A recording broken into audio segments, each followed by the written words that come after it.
Alrighty, good morning, everybody. It is Wednesday. It is deep into August. We're almost halfway through the month of August, and the wind has started, but we're not going to let that get us down. It's getting a little warmer. It's getting a little lighter. I'm very happy about that. You know what? Weather, climate, Al Gore, throw whatever you got at me. I'm not scared. I'm not going to say, I'm going to jinx it, because when August ends, there might be one more cold snap in September, but pretty much we're on our way to better times. Yep. Good morning, Jack Mutlante. Good morning, my good sir. How you doing? Exceedingly well. Yeah, I'm good. I have nothing to complain about. I hope the same is true for you. Well, woke up with no electricity this morning, but it's not load shedding. It's not load shedding. Yeah. No. Yeah. There by might the way, be something wrong in my building. So you said that to me this morning, and I suddenly thought, we're such dicks. Yeah. Like, I am the first one to criticize government, especially when they deserve it, and they often deserve it. Mm.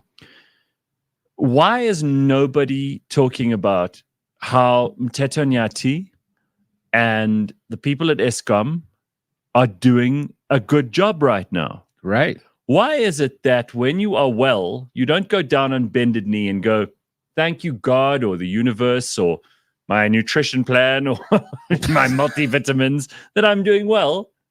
The minute you're sick, you go, oh, the sickness, it's the worst. Mm-hmm. I feel terrible. Everything is shit. So for months and months, everybody was saying, after elections, it's all going to come crashing down. I won't lie, I was one of those people. Yeah. I was convinced. Sure. I'm going to own up to this because, by the way, you should follow Mteto Nyati on X, on Twitter, because actually occasionally he says some really interesting things. He's no idiot. He's run some important businesses in this country. Seems to be doing, and I don't want to ruin the flow. It seems like he's doing a great job at Eskom. He's got the people jumping there, doing what they're meant to do. Now, I know that's what we expect. That's what we're paying for, right? And we're paying a fortune for it because electricity is far more expensive than it really should be. And considering the fact that our electricity demand is down so much because so many businesses just aren't in business anymore. Big industry is not really a thing in this country anymore. So that's not stuff we should be proud of. But hopefully it's a sign that we can build on this, and that we can get government running things properly. Because really, Eskom is just an arm or a leg or a penis or an extension of some kind of government. Some sort of appendage. Yeah. So listen, I'm not going to be one of those horrible people who only brings up when shit happens in the negative. I'm impressed. I'm genuinely impressed. I know there's going to be a sting in the tail somewhere. They're going to raise their rates or something. Yeah. Because nothing's for nothing. But just for the moment, I'm grateful that we aren't sitting through the depths of winter, because really we didn't. Yeah, we didn't. Without electricity for all the people of this country. So well done to whoever deserves the credit. I think it's Mteto Nyati, but I don't know. There might be others too. All I know is that since we got rid of Pravin Gordhan in government, everything's got better. Isn't that weird? Him, Bheki Cele, Naledi Pandor, all those comrades. Yeah.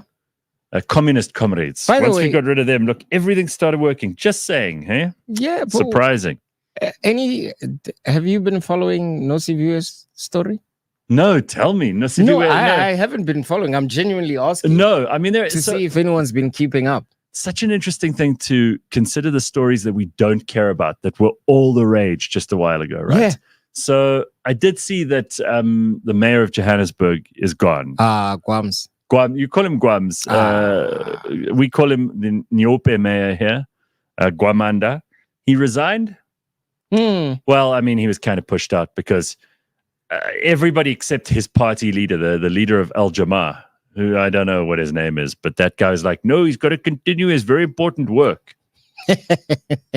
What work? Yeah, exactly. What work? I mean, I don't think there is a single person in Johannesburg except Gwamanda and his family who are upset that he resigned. And Joburg, may this be the beginning of good things. I see Dada Morero, who we've also interviewed before.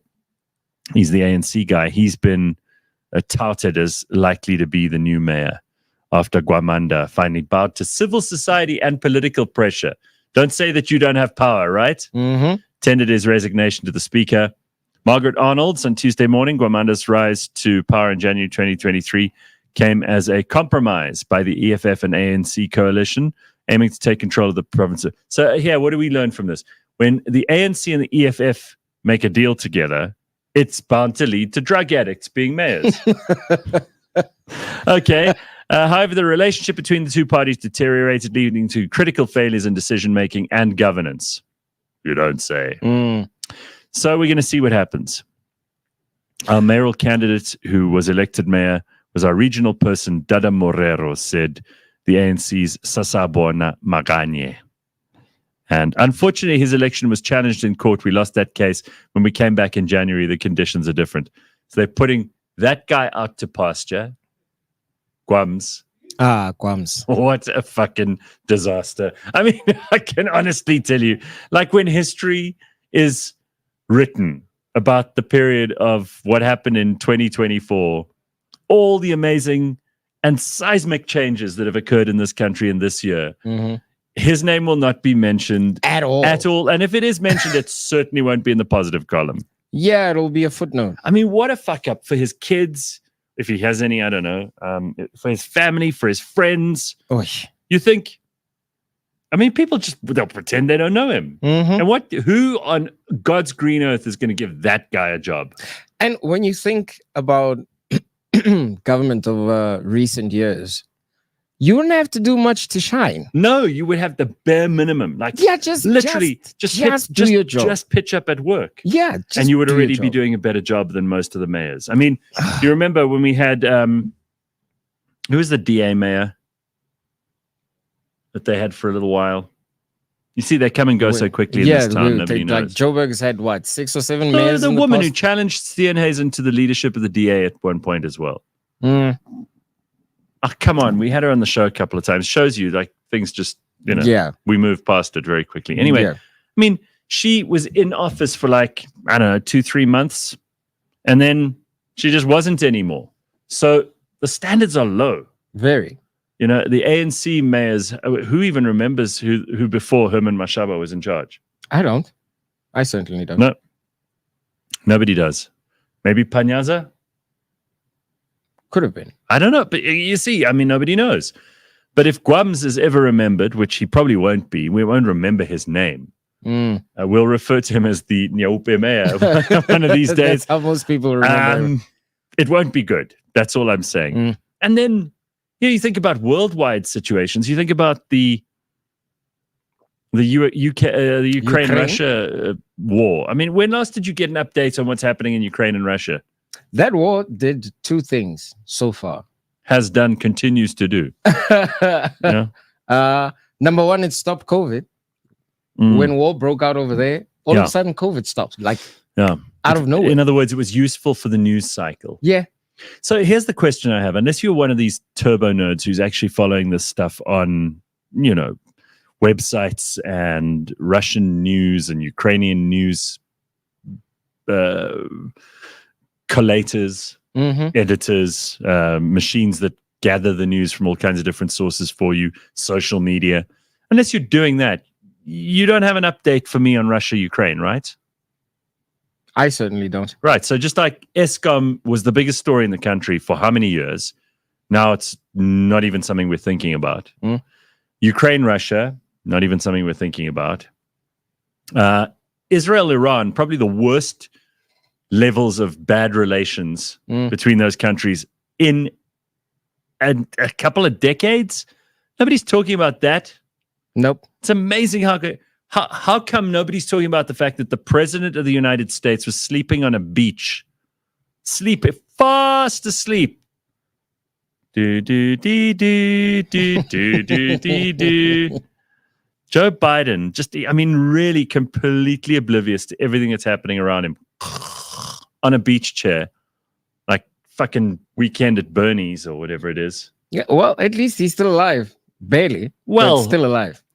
All of this is happening in the world, and he has no idea. He's like, I'm gonna go and get in my Corvette. I'm gonna. I think, Jill, I think I pissed my pants. This is this is the world we live in, everybody. So you know what? All I can really think is like, just look after yourself. Just look after your people, your family, your group of friends. If you can, like, help out in the neighborhood.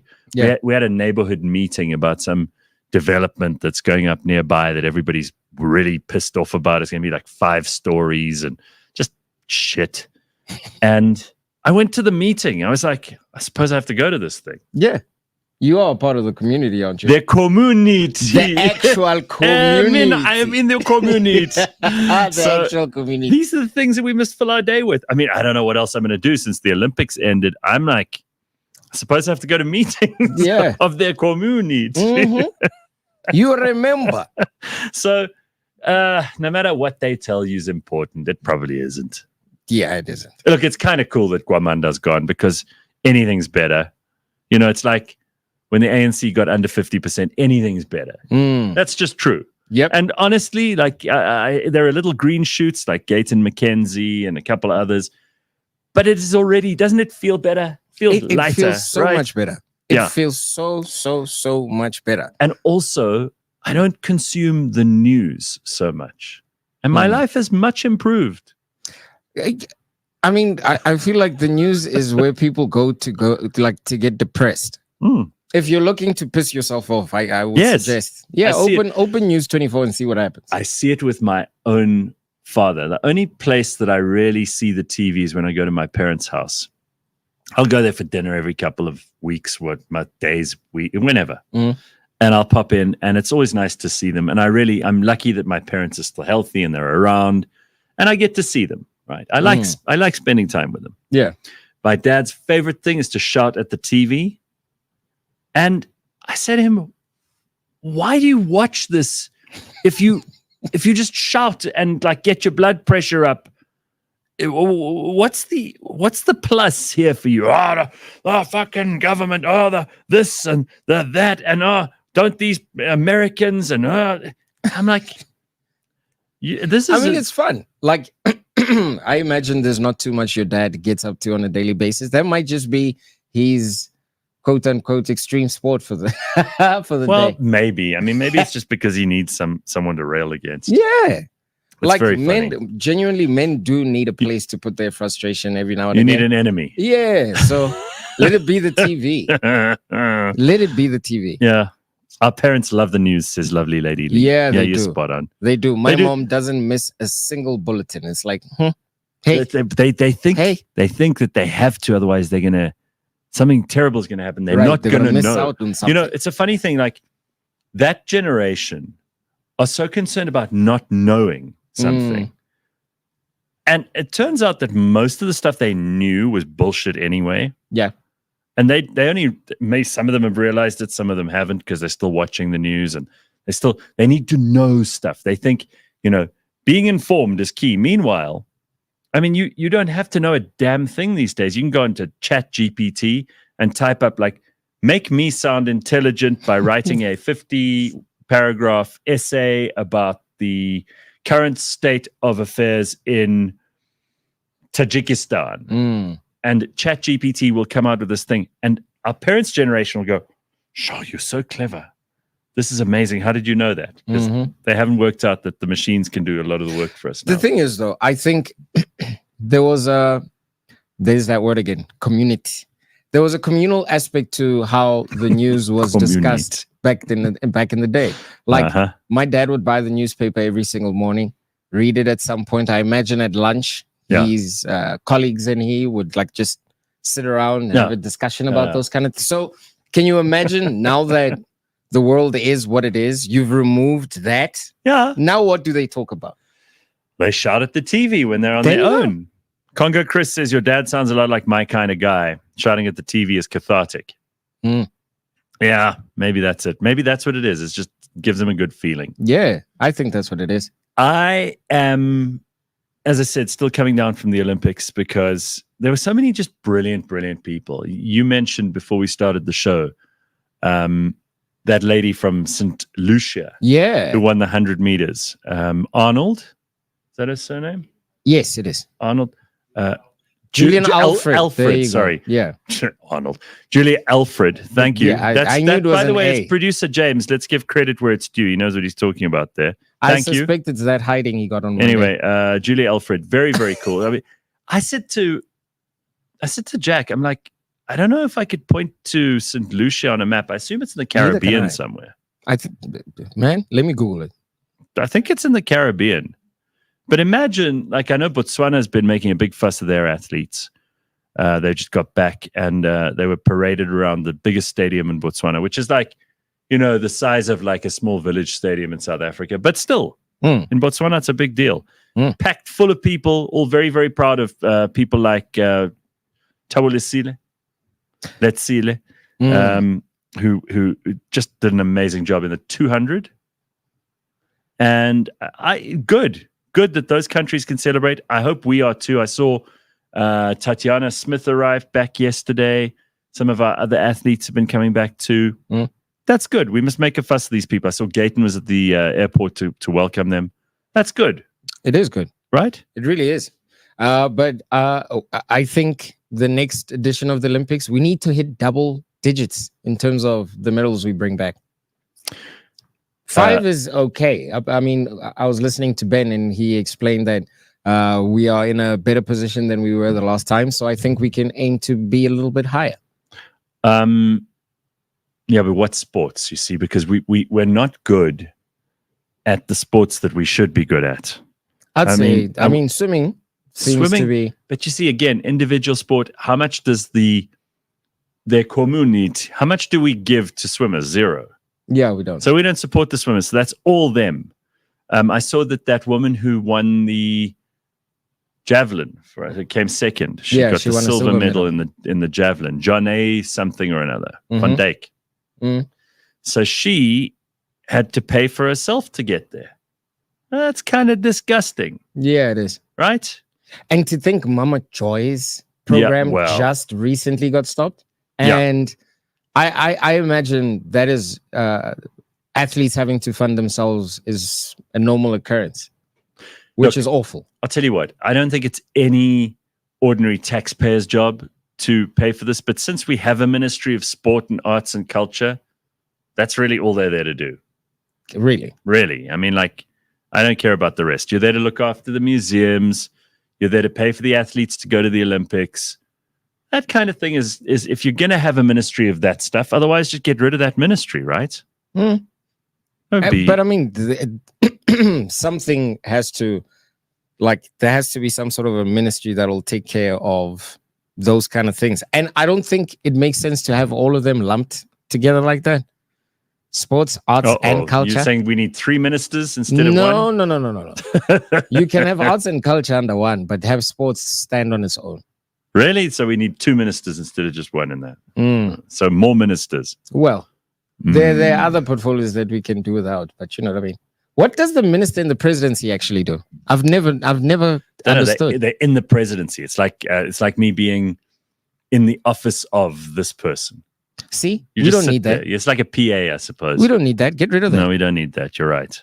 Listen, let's not go through all these departments. I promise you, we'll end up cutting them all down to the bone. Yeah. So what are you into? Like, because of my love for the Olympics, which I didn't know I was going to have, I got so into it, and now I feel like I'm training harder. I know I'm not going to ever be an Olympian. Don't think I'm an idiot. I also know that there's an inspiration attached to that, which you can't deny, right? It's like when I was a kid and you'd watch the $1 Million Golf and you'd then go out into the garden and you'd like grab your dad's golf club and you'd start chipping a ball around. Yeah. Because you thought you were in the $1 Million. So maybe it's part of that stupid, like, childish stuff that I always watch these things and then I imagine myself being in them. When you're a kid, you watch a Superman movie and then you put on a red cape and you jump off walls. Of course. Right? So there's part of that. I don't know that there are that many events in the world that would still get me massively inspired, but I enjoyed this stuff. I just don't know what to fill my TV viewing that I got into for the first time in ages with again, because I'm certainly not going back to watching TV. You know, I'm still prowling the internet for weird documentaries. I love those things. I've got a bit of a documentary kick of late. for whatever reason, the more odd and strange the story is, the better I feel about my life. Yeah. Like, Yeah. That's that Schadenfreude. Yeah. That counts. Yeah. And Netflix and all of these other platforms just keep delivering. They keep popping up with these weird, interesting, fascinating stories about people who, I don't know, like they've been through some of the strangest situations on earth. Like a couple of weeks ago, I told you about that family with 6 schizophrenic brothers. You love that. You love that. Oh my goodness. I mean, that story just blew my mind. How can one family be that unfortunate? You've got 12 kids, half of them lose their mind? That's crazy. Well, talking about news, I mean, this is quite a big story. Apparently in Greece, they're battling a wildfire there near Athens. It's been burning for 4 days already. Hundreds of European firefighters have joined the effort to contain the deadly blaze. It has scorched parts of the capital's suburbs. We got a picture of that? Place looks like hell. Look at that. That's the Parthenon, all right? On the Acropolis. What you are Greeks doing? Why you are burning everything? It looks like Zeus is about to jump out from that background. What? This is Hades? This is Greece. Huh? Oh my God. Why you are burning things? You not like Greece no more? Why? Somebody must explain this. You explain to me why you are burning Greece. What Greece have done to you?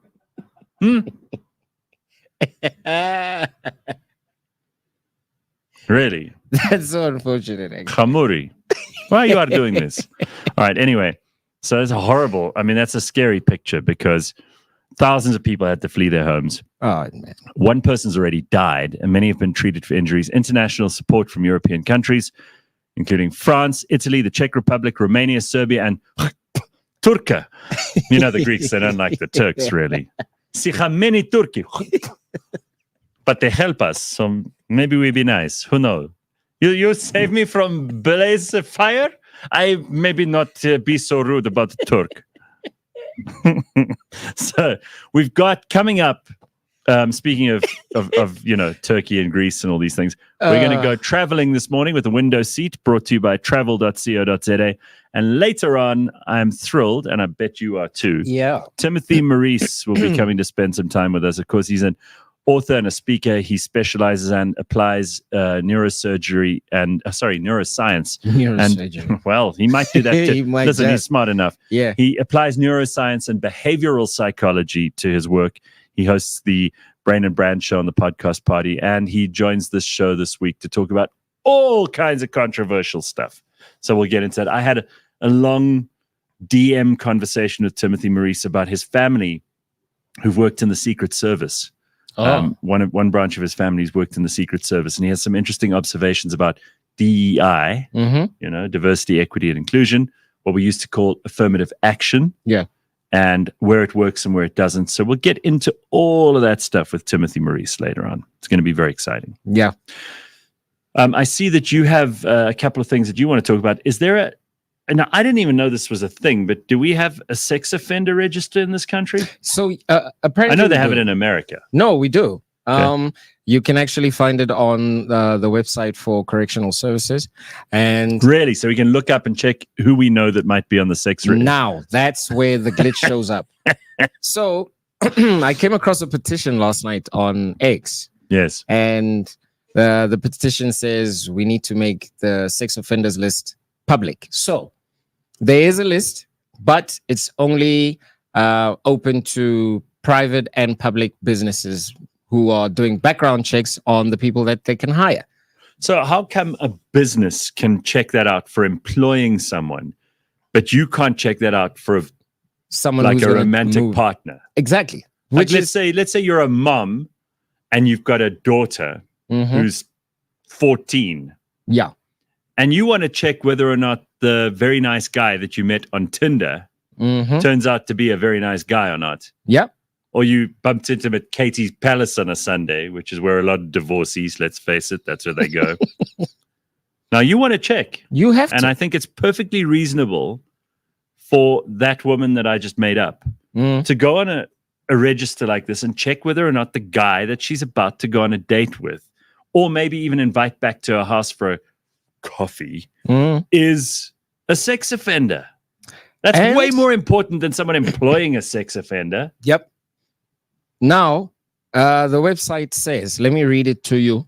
I'm so proud of you for finding this website. Seriously, I had to check because I mean it's something that we should all care about. Okay. So the website says that NRSO, which is the National Register of Sex Offenders, was established by an act of Parliament in 2007. It is a record of names of those found guilty of sexual offenses against children and mentally disabled people. The register gives employers, in the public and private sectors, such as schools, creches, and hospitals, the right to check that the person being hired is fit to work with children or mentally disabled people. All right, so you just go to the creche then, right? And you ask them to check for you. Now, the register is not open to the public and is kept confidential. Why? Anyone found guilty of sexual offense against children and mentally disabled people is put on the register. There's no explanation as to why you and I can't access this. I don't understand why it shouldn't be public. Surely, like in the States, there's an app. You just go on the app and you check the map. And if there's a weird looking icon on top of one of these people's houses. And sometimes as a practical joke, you put one of your friends on.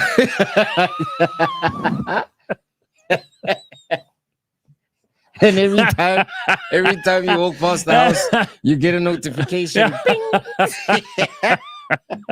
See, that's why they don't put it out there for the public, because people like me and most of the people who listen to the show will be putting all of our friends the exact kind on of there asshole for the to do wrong that. reasons. Yeah. Mhm. Okay, I get it. But genuinely on some serious on a serious tip, like we should be able to access this thing.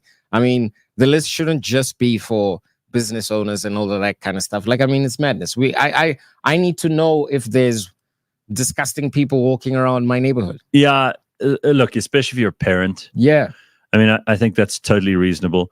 I do think that, maybe there could be a call for only convicted people. So, if you've been convicted, then that means a court, what a small percentage of the total number of freaks and perverts in the world actually get convicted. You have to prove beyond a reasonable doubt that they're terrible people.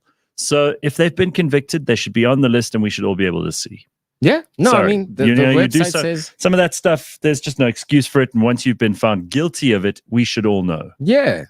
That shit can't be rehabilitated. Like, no. I don't think those people ultimately become, I'm not opposed to the idea, said Congo Chris, but it would probably lead to a lot of vigilante justice. That's also a good point. Kangaroo courts. I don't know. I think people are a bit more grown up than that. Lita, well, are they? You and I were just joking about putting our friends on the list just to see what would happen. Lito says a priest in my town got a 7-year suspended sentence for molesting a 14-year-old girl because the guy's got one leg and is diabetic. He got a suspended sentence. No, what is that? What is that? It doesn't sound right. No ways. Oh, Lisa says, let's not forget the Paralympics begin on the 24th of August. Do you see that? I don't want to get canceled. I don't want to get into trouble. So I'm going to leave that one alone. I actually never watched the Paralympics, just to be honest. Yeah, I'm not going to say anything either. Yeah, I'm gonna leave that trouble. one. I don't need to get into a fight with a whole bunch of cripples. That's all I'm going to say. I'm going to leave it alone. Okay. Good point. I can't believe that, says Bitcoin, but everyone in South Africa pisses in the street. Wow. Apparently, no, because Congo Chris says people who get on that register just by taking a public piss close to a school. The problem is at the fringes. No, I don't know. These are no, convicted. No. And they're convicted of sexual misconduct with child molestation. Yes, with children and disabled people. Those are the people that are put on that list. You see, okay. So here's where it goes. We were joking about putting our friends on there as a like practical joke, right? Yeah. But here's a terrible story. B says, my friend had a relationship go wrong. There's nothing more terrifying than a bitter woman. Mm. And she put an ad for male escorts with his number in the paper long ago when people still read the paper. Ooh, no, but that's funny. It is funny. That is good. So guys were calling him up the whole time. Going, hi, are you still available? He's like, what? Available for what? Come on, baby, I've got 700 racks.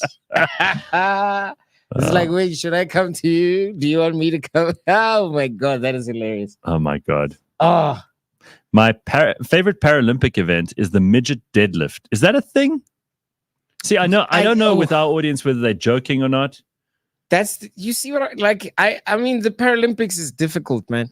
Like, we're supposed to watch and be like, we're encouraging them to keep going and whatnot. But at the same time, you're holding back tears because you don't want to laugh. Here, you see, this is why we can't talk about this. Michael, Gareth, those cripples have achieved so much given their circumstances. See what I mean? This is why we can't have fun anymore. This is why we can't laugh and joke and have a fun time because of people like Michael. Michael, just leave. And honestly, the word cripple is not a bad word. Just leave. Like, who said? It's in the Bible. Like, Jesus healed the cripples. Right. I mean, why has the word come? Look what you're making me do. You're making me quote from the Bible. Okay. I've had enough now, Michael. We were having a very nice, fun morning, and you had to come in, Mr. Buzzkill, and be all politically correct. Of course, they've achieved great things. Have you not ever seen us interview people we had a guy in here the other day who had his leg eaten off by a shark. Okay. And it wasn't like a pity party. We had fun. Yeah. I think he's new to the show, maybe.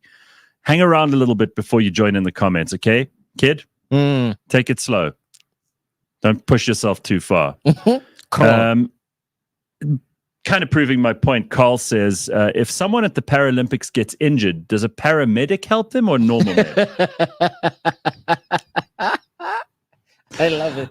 You see. I love it. All right. There's always one, says Congo Chris Sugar Shabalala says, like and subscribe, Mike. Yes. Michael just wanted you to smuggle Jesus into the show. That's what Percy says. All right. Anyway. I mean, what I find on the odd occasion that we've spoken about the Paralympics on the show is all the different categories. Because you get people who like above the leg, below the leg, amputees, one leg, no legs, people who have no arms and no legs. It's tough to keep up. They say T9 exactly. There's a lot of it's very right. It's very difficult to keep track. So, yes. And some people, like when you're watching the Paralympics, like you wonder what their disability is. Well, I mean, some people in politics could probably get away with being in the Paralympics and not disclosing what's wrong. He doesn't have a job now. He's not doing anything. Let's go send Quams. All right. What else have we got here? You know what? There are some other things besides the sex offenders register, which I think are interesting, and you've brought one of them to the fore here. It always seems like we're doing some kind of men versus women thing. It looks like an old trope, like men are from Mars, women are from Venus. But there's always something. What's this one about? So I came across an amazing TikTok yesterday, and it was made to piss women off. Right? But I think it's one of the most hilarious things I've ever come across. And I wanted to check something this morning, right? Okay. So there's 4 men in here? You, me, and producer James, producer Flex. So right. It's a very gender uneven and undiverse selection of people. Gentlemen, please help me out. These are the rules that Jeff Easterling came up with. If at any point in time one of these rules is not true, just say Jack stop. Right? Okay, cool. Here we go. A gentleman uses his manners and he does his best to control instinct, but he's still a man. Rule number 2. Breasts are for looking at. That's why we do it. Can't change it. True. Number 3, learn to work the toilet seat. You're a big girl. If it's up, put it down. Ooh. Weekends are for sports, camping, and going outside like it's a full moon and the tides. Right? Okay. Number 5, Shopping is not a sport. No matter what you do, we're never going to think of it that way. Ooh, you're looking for trouble with women here. You really are. I want to check the room. I was looking for trouble with the Paralympics. You're looking for trouble with women. We're going to just get cancelled today. I'm checking the temperature in the room. Like, if these rules are correct. I haven't heard any no from the producers. I haven't said any no's yet. Cool. Let's keep it going. Let's go. Let's see how deep you can go. This one scares me, but I'm going to read it anyway. Number 6. Crying is blackmail. Just ask for what you want. Let us be clear. Yes. No subtle hints. They don't work. Don't write it on my hands. Okay. It's not going to happen. You know what? I'm so glad you brought that one up, because this just drives me insane. Like, girls, ladies, women, whatever you prefer to be called, like, just tell me what you really think, what you really want. Like, I cannot read your mind. Yep. And you must not hate me for not being able to mind read. Yeah, I mean, you can't use that against me. I've said, and every single relationship I've ever been in, and even the friendships I have with girls and women in my life, moms, sisters, business partners, whoever it might be, I'm like, I can't read minds. I don't have that power. I'm not an X-Man. So when you say, yeah, use your mutant powers to read my mind, I can't. I don't have the power. Nope. I'm not that good. The thing is, if you say to me, it's fine, I'm going to go, okay, she said it's fine. Yeah. That's awesome. That's actually the final rule. I got through that fucking quickly. That's great. It's fine. We can move straight on. So what do you want for supper? What did you say? Like, no, come on. What do you want for supper? Well, you said it's fine. I didn't mean it's fine. Well, then why did you say it? Why did you say it? Yes, okay. yes. That was you jumped ahead of the line there, because that was the final rule. Anyway, how many unnecessary divorces have we had in this world because of that word? That 2 words. It's fine. It's fine. Ooh. Yes. I actually wonder what a woman would have to say to actually mean that it's really fine, because I feel like that's a trigger word for men. The moment we hear it's fine, it's like, oh no. Well, if you're paying attention, you know it's a tripwire. Yeah, it's like almost stood on the landmine. Almost. I just got like when you're walking through the garden, you don't see a dog shit, and then before you put your foot down, you're like, hey! And you almost get the foot in the shit, and then you're like, no. This one I know. By the way, I know there's some brilliant women out there that are listening to this. Please come up with your list. I'd love to read it. That's a good idea. I would love to read it. Anyway, number 7. Yes and no are perfectly... How many are there, by the way? There's about 12. Okay. Yes and no are perfectly acceptable answers to about every question. Yeah, not everything needs to be a deep dive into how you were raised, or what your thoughts and feelings are on every issue. True. I think that's a good one, but I think it can also lead to very simplistic and meaningless conversations. Like, and this is where the girls get it right. And we have, as men, had to learn only very recently. Because really, if men are communicating with men, is enough. Yeah. Women are sort of teaching us, they're civilizing us and turning us into better creatures by teaching us how to talk. Right. But some of the stuff they want to talk about is very boring. But they are teaching us. That's the major takeaway I got from that. They are teaching us. Incremental improvements, sure. Yes, sir. Okay. Rule number 8. Come to us with a problem only if you want help solving it. That's what we do. Sympathy is not our thing. Yeah. Sure. Okay. I can't just move on, you see. I got to gild the lily on this because, again, through personal experience, which is never the thing I draw on in order to decide whether something's true or not, but every woman I've ever met does. Personal experience is the single greatest reason for anyone to do or say anything. Yep. But I have learned the hard way that you are not actually being told something to solve a problem. You're being told so you can wallow with her in misery for a little while. It's more of a give me some attention thing than it is solve a problem thing. So if you're a really clever guy, just like the "it's fine" thing. You have to always be on your guard. And you know what? As men, you've probably got generations of your family who've been in war. So think of being with a woman as being equivalent to being at war.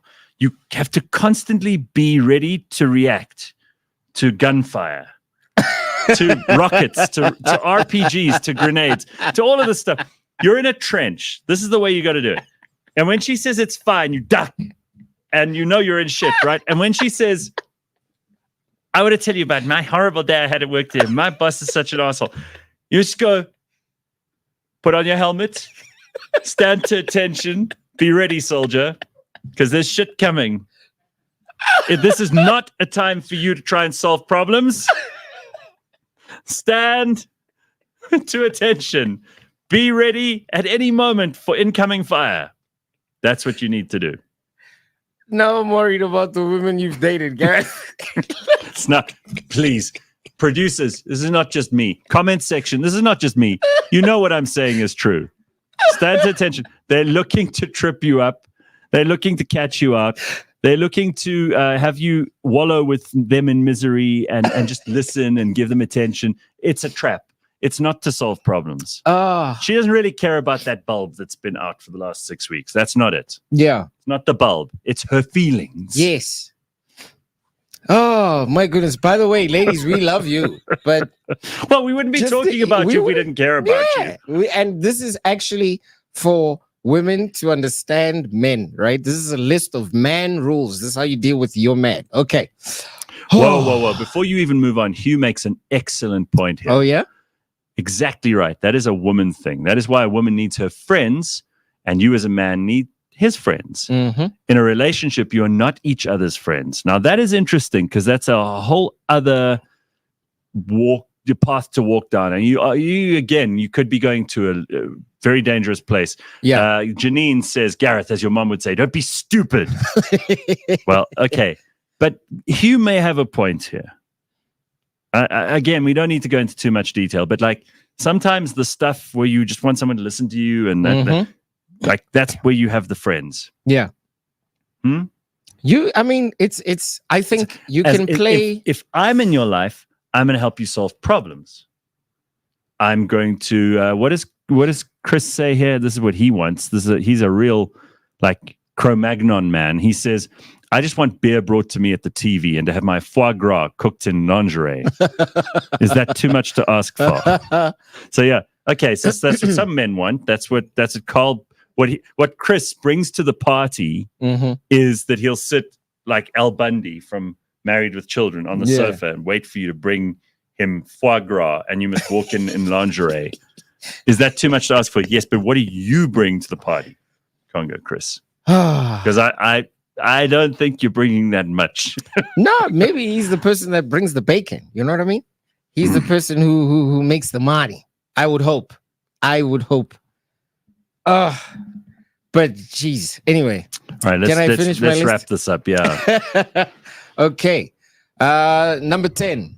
Anything we said 6 months ago can't be used against us in an argument. In fact, 7 days. Let's just say there's a statute of limitations. Okay. What? I don't even remember what you just said. As if to prove the point. I didn't hear that. Yeah, what was that? Seriously, I'm not kidding. What was that? Anything we said 6 months ago can't be used in an argument. In fact, 7 days. Yeah, and let's say there's a statute of limitations. Don't wrap 200 things into, so the light bulb hasn't been changed. Yeah. And then you bring up, like, when your mom died, I didn't cry with you for long enough, or... No, but that is a rather dark example. No, but you know what I mean. Yeah, I know what you mean. Or that I drove over your gran. Why do you have to keep bringing that up? She was fucking old anyway. She didn't have long to go. Exactly. And she was in the driveway. It was a perfect opportunity. She didn't hear me reverse. Have you seen what Joe Biden looks like? I mean, I was doing you a favor. And sure, the walker was... There's Joe Biden sleeping on the beach. Look at that man. He doesn't know whether he's a teapot or a hockey stick right now. At all. If you set fire to that man's feet, that Joe Biden, look at him. He'd only wake up by the time it got to his knees. Yeah, he'd most probably think someone put his legs in hot water. No, he'd think he just peed down his leg. That's what he'd think. Jill, I think I pissed again. Jill, Can somebody change my diaper? Jill, why are all the people looking at me? Because you're president, Joe. President of what? The Pudding Society? Fucking hell. My goodness. All right. What else? Okay. We got Jackie waiting here to talk to us about travel in the window seat. That's way more fun. Yeah. Hurry up with your list. Okay. I've only got three more to go. Sorry. Oh, If you think you're fat, you probably are. Just leave us out of it. Oh, that No touched comment. the nerves. Yeah, no comment. Number 12. If something we said can be interpreted in two ways, and one of those ways pisses you off, then we meant the other way. that sounds like a get out of jail card. Yeah. But okay. All right. And finally, the last one is, excuse me. It's the if we ask you what's wrong and you say nothing, we're going to act like nothing's wrong. Yeah. We know you're lying. It's just not worth the hassle. All right. So basically, those are the rules. Basically, what we've learned is that you have to be completely fake in order to keep a relationship going. Yes. So when someone says to you, guys, if a woman says, "I just want you to be honest," don't do it. Put on your run away. Put on your tin hat and stand to attention and understand there's incoming fire. Yes. She does not want you to be honest. She wants you to say the things she wants to hear. There you go. That's what it is. So let's just stop with this whole, I just wish you'd be honest with me, because that's not what you want. No, it's not. Okay? That's what we've learned. Yeah. Actually, you don't want any honesty, because if honesty comes into the picture, that's where the shit starts. Let's rather just carry on being dishonest with each other, and this will be a good relationship. All right? Yeah. Have you heard this one? Excellent. What are you thinking about? Nothing. No, there's no way you're not thinking about anything. Like legit. When a woman asks a man, oh no, but legit, I'm not thinking about anything. So you must never ever answer that question as a guy, because if women really knew what we were thinking, we're thinking about like, how did they build the pyramids? Yeah. Or I wonder what the Battle of Gaugamela really looked like. I wonder how many artillery were involved in the St. Petersburg siege during World War II. Those are the things we care about. Yeah, or like how I would torture people if I was a part of the CIA. Yeah, and those are not answers that any woman's interested in. Yeah. Those are not things. I heard a guy who I listen to from time to time, Matt Walsh, saying that the best way to determine if you're a woman, the best way to determine if a man that you want to date is intelligent or not, you ask him about what period of history is his favorite.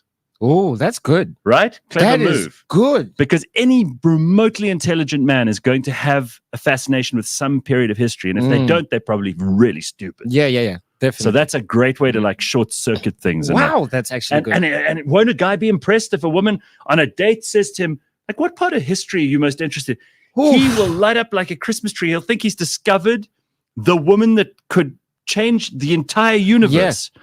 He will be so excited, you'll barely be able to stop having a conversation. Plus, even if you're not interested in history, it'll be interesting to know why he's interested. Yeah. It'll tell you way more about him than if you ask him, so how do you feel about transgender bathrooms? Oh.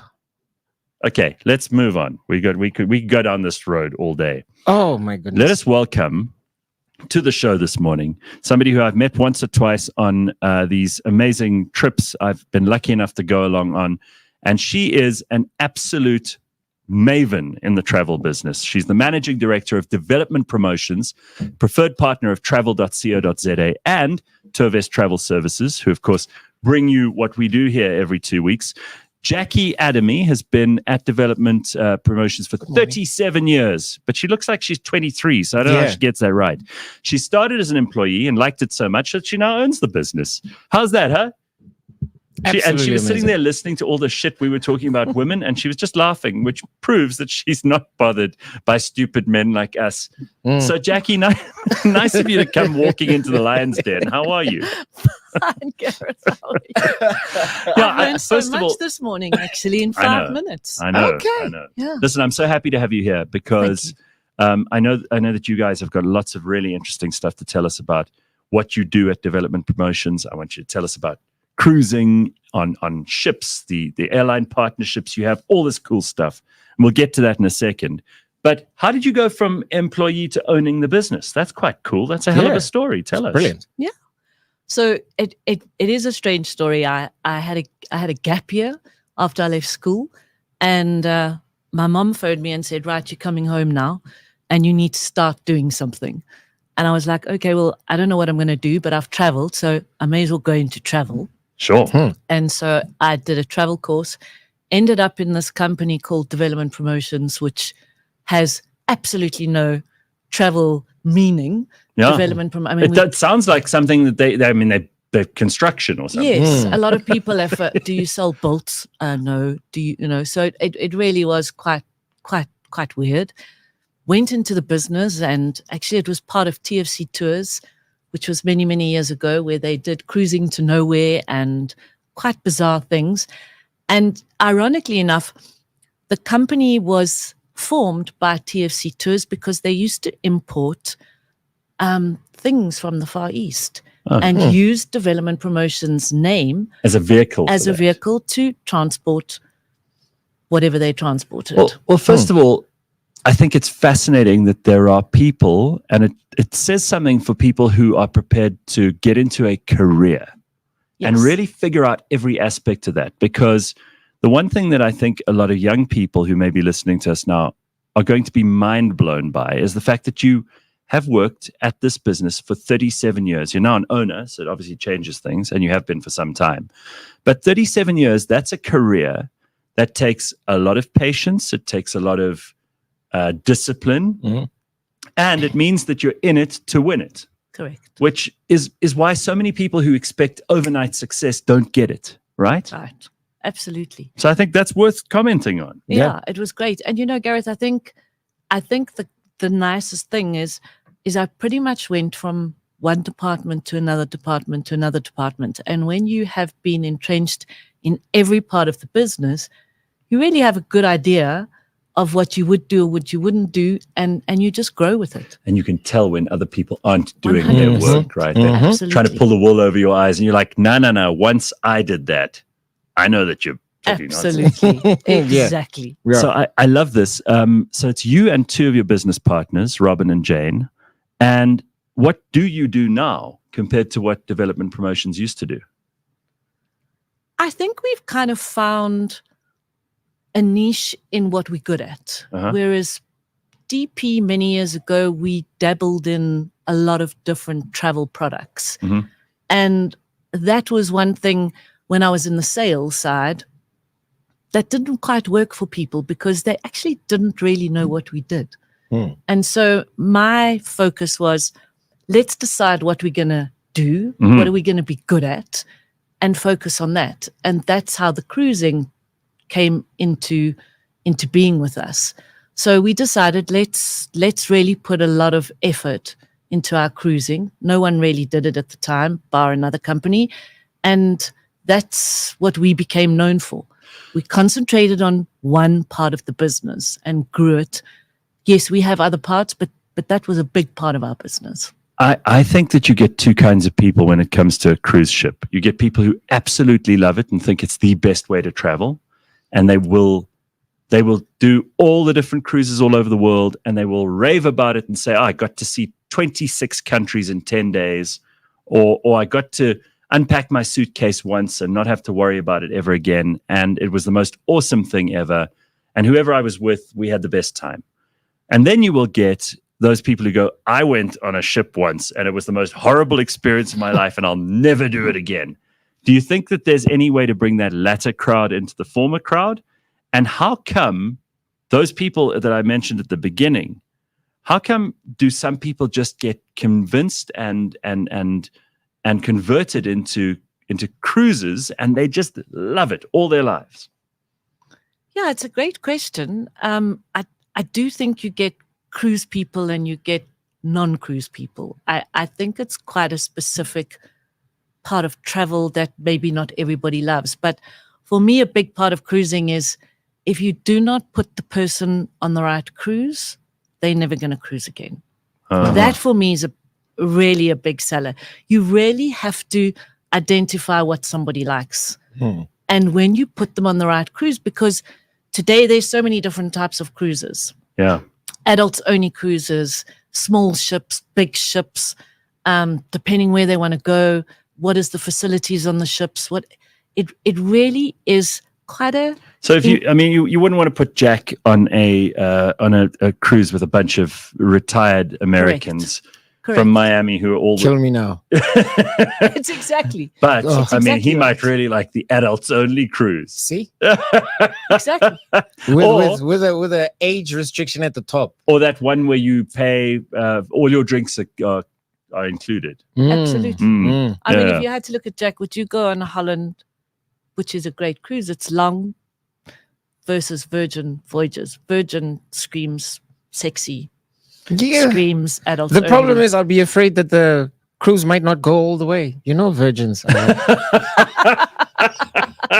Well, after your whole conversation this morning, I'm not quite sure. All right. So how are South Africans when it comes to cruising? Are we good? Because I mentioned Americans. Americans love it. Yeah, they do. And Europeans are used to it because it's been going on for 100 years in Europe. But South Africans, we only know a little bit about cruising. And usually it's like when Kurt Darren is advertising something on TV, and God bless you, Kurt, we don't have a problem with you. Or it's like Fresh and Euphonics cruises where everyone got drunk.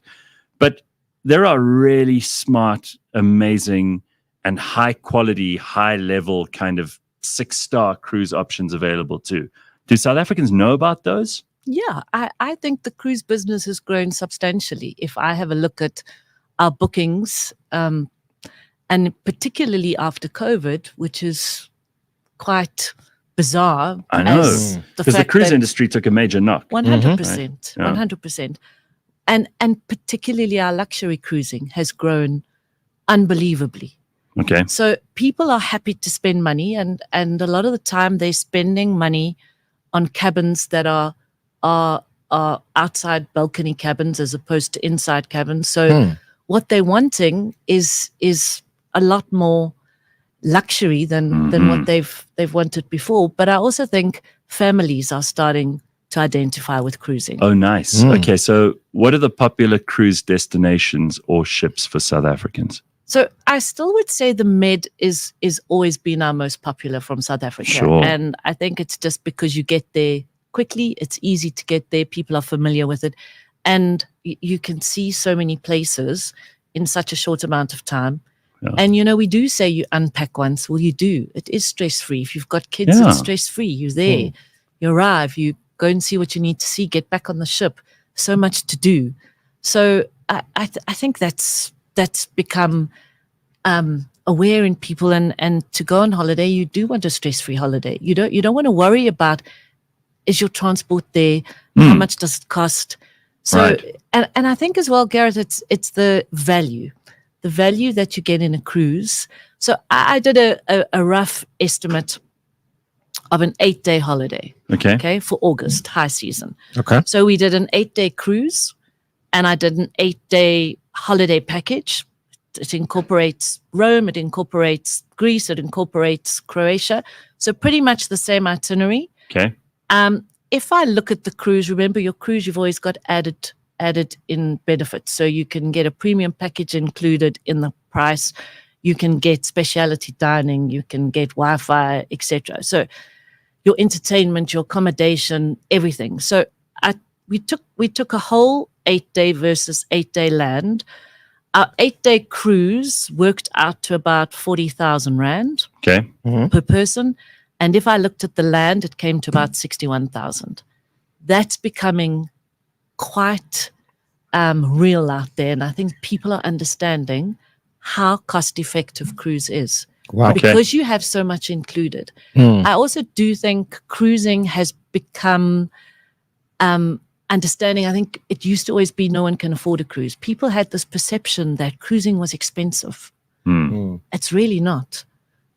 We've got entry cruise coming in at 13,500 for 8 days. Wow. Okay. Well, tell me about some of these specials, because I don't want to run out of time before you've given us some of these. Explain some of these packages you've got with travel.co.za. By the way, you can go and check them out. Everything's travel.co.za. Right. So I've broken it up into, so if we've got an entry-level cruising, we do an 8-day Dubai. We're coming at about 13,500 per person. Very good value. Which is great value. Got one flight into Dubai, you do an 8-day, get back, fly back. Amazing. What, like really Persian Gulf? So it does, Abu Dhabi, it does Muscat, does... Amazing. It's amazing. Yeah. And I think the history there, you spoke about history. What a phenomenal way to see these places. Then you can do river cruise markets. That's also quite popular for December. We have an A Rosa ship, and that comes in at around 21,000. Sure. And that is a 5-night cruise. On that, children under 15 on certain decks go in free of charge. So there's always some added value, added benefit that this is with the family thing, is it? You mentioned, right? Yes. So river cruising. Then there's always one big thing for us, which is a big seller, is your bucket list. What is your bucket list? Sure. I mean, I've been lucky to travel to a whole lot of places, but I'm kind of I'm interested in Scandinavia. Okay. I think that would be fun. So perfect. So our bucket list is Northern Lights. People love the Northern Lights. So we have a product called Hurtigruten. We never market it as Hurtigruten. No one knows, no one cares. Put Northern Lights in there. And they get it. Yeah. You get it. So we have a Northern Lights 7 days coastal cruise at 21,700. Doable. That is doable. You know, and your chances of seeing the Northern Lights when you're on a cruise versus land absolutely is much better. It's much, your light is there. Bribe the captain, get a bit closer. Exactly. And usually what they do is they'll phone you at 2 a.m, your cabins, and say, it's here, get up on deck. Right. So that's I mean, that is really a bucket list thing. I love that. That really is, yeah. How about the very high end stuff? So there we have, we've still got our adults only cruise, Virgin, which comes in at 30,000. Now, what does that mean? Just no kids on board? No, no. So, like, it doesn't mean you've got women running around topless. No. Damn it. You may have. After a night of why drinking. would you pop my bubble like that? That was the only reason I suggested that for Jack. But all right. Okay. But you never know. And then on our luxury expedition, that's another one that's very popular. Is we have a cruise line of Penant, which is ultra luxury, small. So people like small. They don't necessarily like the 5,000, 6,000. Yeah. And they love the Antarctic. So we do a fantastic cruise for the Antarctic, but there you're looking at 240,000 rand. Yeah, but I mean, how many people get to say they've been to all 6 continents? 100%. So that's a 10-night cruise through the Antarctic, and phenomenal. 7 continents. Sorry, got that wrong. I know, because someone's going to correct me in the comment section. All right, so listen, if we want more info, go to travel.co.za. And Jackie, really, I mean, it sounds like you are the expert in this field. It's so nice to have you here to tell us this stuff. Yeah, I'm so impressed with these prices. I had no idea. I honestly thought, you're going to be in for at least 50, 60 grand. And then you've just given us some examples of a really good value for money. Yep. 100%. I love it. Great. All right, nice to see you. And thank you very much for coming to us. That is Jackie Adamy. She's, of course, the Managing Director of Development Promotions, and they're a preferred partner of travel.co.za. Go and look at travel.co.za for more on these brilliant deals that she's just mentioned now, and all kinds of other dream holidays. We'll be back in just a moment with Timothy Maurice. I'm very excited about that too. Wow, we're having a busy Wednesday morning. Love it. So, Wendy, tell us what to expect on the Auto Trader stand. So, similar to last year, we're going to have an activation at the pits, as mentioned. So, we got 3 pits between pits 38 to 40. And for anybody who's coming to the festival, you can come through there and get some free hot laps. Got some really exciting cars this year. Got some Porsches, some Supras, some modified cars. If you wait in the queue, please don't fight with other people. Don't fight me. Please don't fight with us. The queue's going to be long. It's going to be long, but we'll be having cars riding the entire time. So for anybody who wants a free hot lap, that's something that we do give. I know some exhibitors you have to pay, but we do it for free. On top of that, we're also going to have a few challenges and activities for anybody who comes to the stand. Catch us every Monday at 9 a.m. on YouTube and on autotrader.co.za. Psst. Hey you, it's me, that little voice in your head. Something doesn't fit with your medical aid, and I've got to speak up. Doesn't it bug you to have zero control over your day-to-day savings? What if it's not enough or too much, but you're still forced to pay for it? Nah, something is off.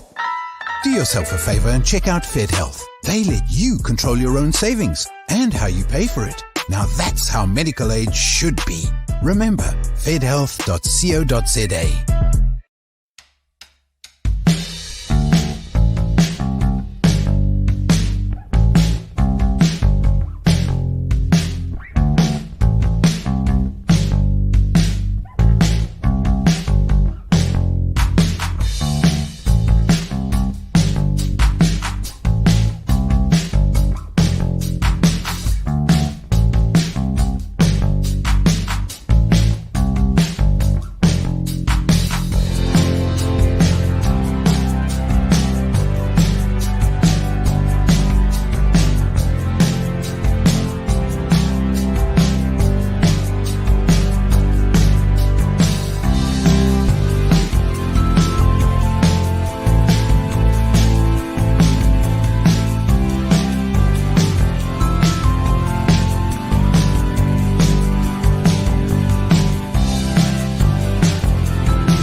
All right. Good morning. It is Wednesday. It is the 14th of August, and you are on the Gareth Cliff Show on the Real Network. We have Jack Mutlante here, and we also have the fantastic Timothy Maurice. Now, he's a speaker and author. For those who don't know, he's also applied neuroscience and behavioral psychology to all kinds of work. He hosts the Brain and Brand Show, which is on the podcast party. You can go find that, like and subscribe and everything else too. And he joins us on the show this week to discuss a whole lot of stuff. I've been lucky enough to know Timothy for a long time, and I've never had a boring conversation with him. I've never sat with Timothy and gone, it's really warm today, or traffic was hard, or the economy is really bad, or what do you think of politics? Because we don't want to talk about that stuff. And when I'm around you, I feel like we could talk about the really cool, interesting shit and not have to worry about the boring stuff. Yeah, especially and not worry about being boxed, right? Absolutely. Like it's okay to have a interesting conversation without being put in a box where you're going, well, if you said that, that means you're this. So typically, if a conversation is interesting, it has to step outside of that box. Yeah, exactly. It has so many things I want to talk to you about this morning, but you make your own espresso when we don't have, because the little barista station isn't open early in the morning. Yeah. So you made your own plan there. Yeah, it's like at the end of the day, the placebo effect is powerful. Like I am fully convinced I'm drinking an espresso. Even though it's just instant. It's instant. But that's instant to you, not me. Like this is an espresso. I learned this. Like you go to places like in the bush, they don't have fancy machines. No. But I love an espresso. It's the one thing that I'm bougie in. Coffee. I go to coffee tastings. I can tell you the difference between Ugandan, Ethiopian. Really? Yeah. Like when I smell a bean, it's a spiritual experience. But if you're bougie about it, you're not uptight about drinking that rubbish. No, because I had to employ the placebo effect. Okay, but that's amazing. So is this a technique that you've learned with your brain? Yeah. Or is it something that we're all capable of? Or is it something that you just realize is bullshit and you just sit there and take it? My man, like Gareth, if doctors are convincing people who thought they had a knee surgery that they felt like they had a knee surgery, and they convinced them and they get up off the table and start walking and they didn't do anything to the knee. They just put a cut mark. Right? Exactly. Like there's so much we can do to hack our brain. And that's the fundamental.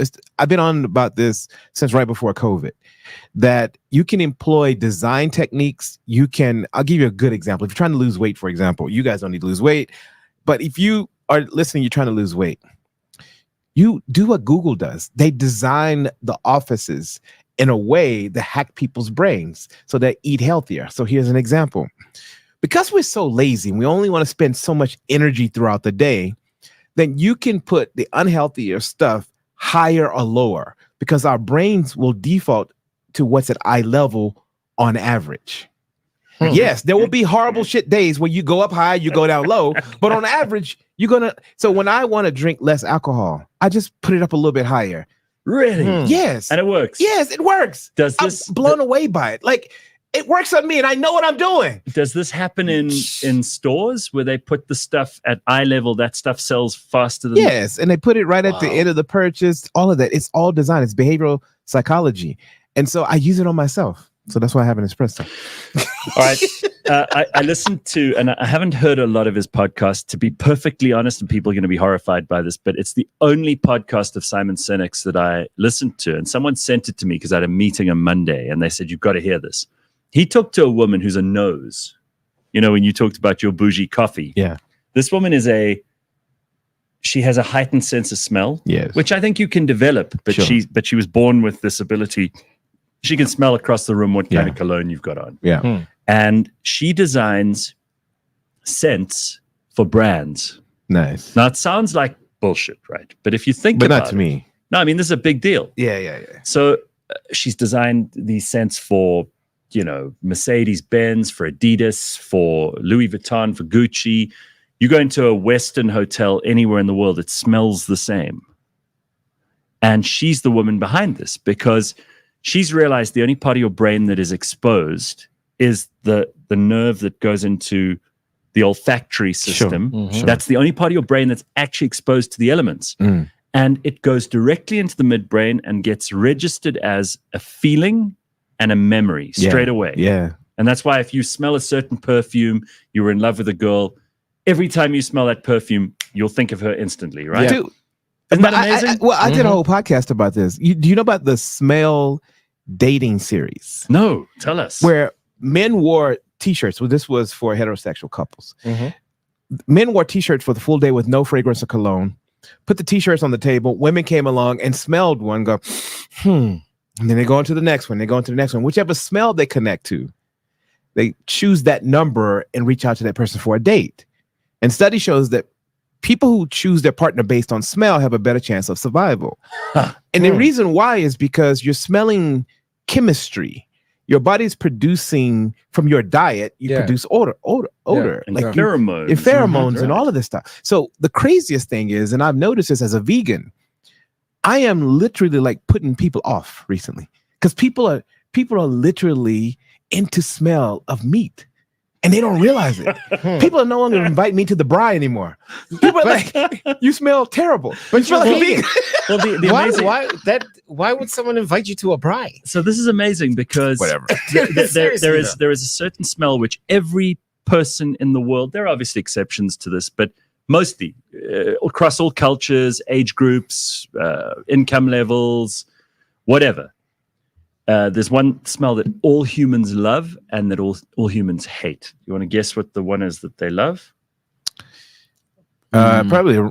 I think most humans are drawn to flowers. You're close, but that's not it. You want to guess, Jack? I'd say chocolate.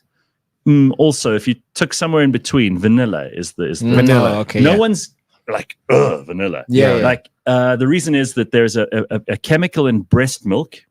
Or in formula.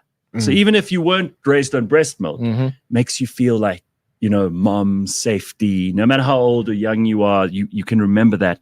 And vanilla hits those notes for you. Nice. And the one that we all hate is the smell of decaying human flesh. Yeah. It instantly will put a person off. You can smell it from a long way away. We're extremely sensitive to it. And that's not surprising, right? Yeah, because not at all. Death is obviously was all this in the podcast? So this woman spoke about this, and then she said every scent has a color, which is interesting too. Yeah, like if I say yellow, most people would smell lemon or blossoms of some kind. If I said green, they would smell that earthy kind of after the rain smell, or that woodiness, the moss, that kind of thing. So I found it fascinating because it got me thinking about you. And I mean, you've done some fascinating stuff about the way the brain works and the way that we remember stuff and the way that humans, I mean, sometimes so much of it is subconscious, right? Most of it. That's the whole point. It's like we have no clue what livers are driving our behavior, right? I think it's one of the biggest inhibitors to inclusion and getting along is things like smell. You know, you're sitting across from someone who has a vastly different diet, and that community of people eat and experience life differently. And we don't realize it's the unconscious stuff. It's the sensory elements, that the fact that they're wearing a kippah versus a cross. And you don't even realize that the kippah threw you off in a way. And so I'm interested in how do we redesign spaces, environments, smells to hack this bullshit. That's my interest. It's like when I go into an office and I'm working with leaders, I'm going, it's the little things. I'll tell you a funny story about this Afrikaans guy who had been assigned a young team of talented black guys. And I was brought in from Barlow World to look at this. I need all the help I can get, Timothy. Yes. Well, this guy, so this guy was the archetypical military guy. He had a mustache that turned up on the side. Oh, wow. Like and the Kaiser. Like he would literally sit in meetings and stare at these guys when they were talking through strategy and twisting his mustache with this sort of menacing grimace. But he was the best in his field. And it would have been a detriment to the business to get rid of this guy. Yeah. Like he was sharp, insanely sharp. You know, one of these like rare kind of geniuses. So he was that guy. And after speaking to him a few minutes, it took me no time to realize he had nothing against these guys. Yeah. He was just ready to get down to business. And those guys were also brilliant. So you've got these brilliant young black guys and this brilliant Afrikaans guy who couldn't get along because of the simple stuff. So how did you put them together? So I watched them and I observed them, and I realized there was a nexus between greeting and the hard stuff that they didn't see. And I sat with him and I said, do you realize that if you put your arm down, you open yourself up to them? And he says, so how am I going to do that? Because it's like a habit to twist my mustache. And I said, well, it's up to you. If you can figure out a way to put your arm down, it will change everything. He comes back the next week. He's cut that side of his mustache off. Wow, he's committed, huh? He was committed. Jeez. And it changed everything. They became this world-class team. This is a true story. Wow. It's the simple things. And instead of people sitting around going, oh, he doesn't like black people and black people don't like, it's just bullshit. It's a way to hack all of this stuff, to get into your unconscious mind, to free yourself from this nonsense. But you know, like, as you're saying, it's the simple things. I'm thinking about how many stimuli we come across on a day-to-day basis. It sounds like a lot to keep track of. Yeah. It is. It is. It's like it when I think and about how I interact with our brains are not people, designed to have this much going on. Yeah, it's a lot. It's an overload. Things, I mean, these things just like it's a non-stop barrage, and a primitive man wouldn't have had more than 2 important things happen in a day. Precisely. Yeah. You know, it took you so long to get from here to there. But that's why people are cheating at such an extraordinary level today. Because if you think about it, my parents, I always say to my dad, I'm like, you guys have been together 51 years this year. And I'm like, if you had the options I had on social media, you guys would have left each other a long time ago. That's right. That's right. Yes. You were basically stuck with each other. Right. I mean, like, you knew 5 people. The number of pictures on Instagram and all it's warped our sense of reality, because an average guy, for argument's sake, does not think of their life partner in the same specs that any of our parents did, because our parents didn't have all these different pictures and images and magazines that they would then compare to the real people that they deal with. Whereas today, like, it's not too much of a stretch of the imagination that I could pull up my phone and look at something on Instagram and bump into something pretty similar in Santon City. Well, let me give you one of the reasons why this is a problem. So when women are ovulating, they're drawn to stronger genes. And this is very controversial. So they typically, we use in heterosexual couples, you know, for one of the biggest challenges we face is that we're not aware of the fundamentals on how our genes are driving us to navigate complexity. So let me simplify this. So at the end of the day, one of the strongest instincts in human nature is to pass on genes, to advance the best genes, to ensure that your bloodline survives, to pass on, to strengthen the bloodline, to contribute back to the bloodline. This is why they used to engineer societies, right? They wanted to make sure that you pass on the best and get rid of the worst. Mm-hmm. This is what the thinking was. It's like breeding good racehorses. Yes, exactly. Now, when a woman is ovulating, they're attracted to stronger genes, but you typically marry someone with average genes, someone more congenial, someone easier to get along with. So inherent during ovulation is a conflict. The conflict is, I'm with this extraordinary, lovely, nice person, but he's not making my hormones pop. Now, in doing this ovulation period, I'm much more interested in the bad boy who's tall, who's got these extraordinary shoulders and jawlines and so forth, who's running rapid, just running wild. It's an unconscious instinctual attraction. It's magnetic. So watch your women during their ovulation. That's what I'm hearing. But also, if you're the kind of guy who finds you getting a lot of attention from a girl and it's that time of the month, maybe you got some strong genes. Yeah. But let me just say this. It's funny. I've worked with women inspired by, dedicated my career to my mother. My mother and my father worked the same job, but my dad got paid more. So I was always interested in the gender pay gap and those dynamics. And so I was like, I've worked with Destiny Magazine for over 10 years, Forbes Woman, etc., applying these interests in neuroscience. And I would be sitting across from women, and I'd feel during, at certain times during certain consultations, I'd feel this like magnetic pull. And because I understand this, I knew it had nothing to do with me. It could have been any like decent guy that was sitting across from her. And it kept me from so much chaos. Because I didn't internalize it as she wants me. So many guys would so many do guys that, are just right? getting off on this. They're like, they see a woman in the office, and this is why so many people are cheating at work. Is that people assume she wants me because during ovulation, women dress differently. Right. They show a little bit more cleavage because their body is signaling. We're a bit more red. They're a bit more, exactly. And all these studies have been sort of replicated and repeated, but that's not the bigger point. The bigger point is we don't know this is happening. So you are observing online, and most people are posting their best, most fertile self. And the person you're living with on a daily basis isn't that. If you look at the aggregate of that person, you are experiencing 90% of the time their average self.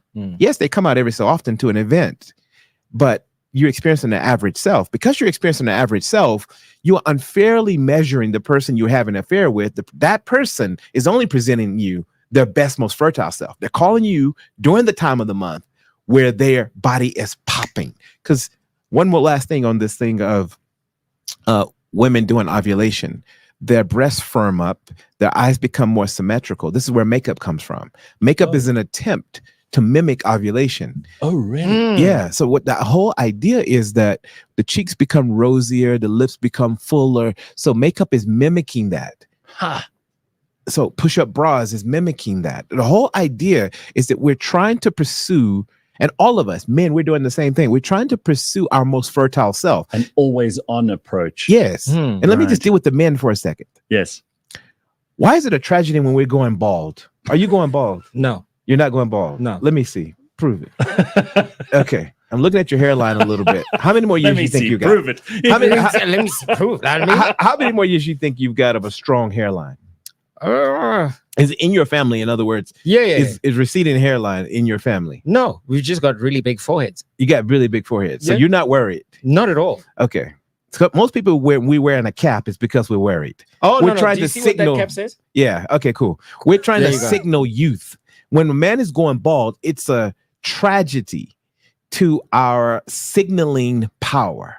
Because the assumption is you're losing testosterone, you're losing your fertile power, you're losing your ability. That's why you see men doing all kinds of stuff. We've even started wearing wigs now. Yeah. Oh no! So it's not just women that are signaling. What do they say Men about are those also planes that are coming back from Turkey with all the guys with bandaged heads? They're just trying to prolong the exactly. Right. Okay, so is that a sign? Is baldness a sign that you're losing testosterone? It doesn't have to be. It doesn't have to be. But what my point is that typically one of the reasons why we don't like a big gut is because it's assigned unconsciously to our genes that person is storing a lot of cortisol and stress. Oh, not that they've given up. No, yeah, but that's a symptom. Right. And so the simple idea is that all of these signals, once you get in my new book, I'm writing 2 books simultaneously, and it's a bit ridiculous what I'm trying to pull off. Yeah. But the idea is that if you look at your fertility curve, and anyone who's questioning this, I want you to think about this for a second. If a 5-year-old child is wearing a miniskirt and makeup, it's ridiculous. Yeah. It's almost disgusting. Why? They're not in their fertility window yet. Right.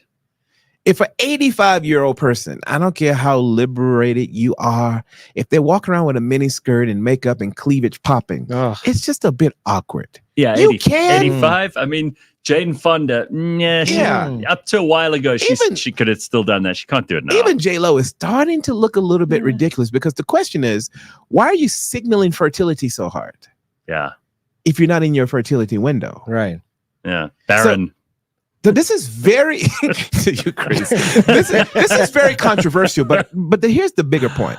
The bigger point is, because we don't understand, we're talking about the subconscious. We don't understand that the unconscious mind is constantly trying to signal.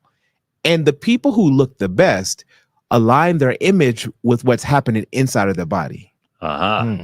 This is where it gets real interesting. Oh, wow. It's that's authenticity. If I am 70 years old and I'm constantly putting hair dye in, and if I look really good, it's still a little awkward.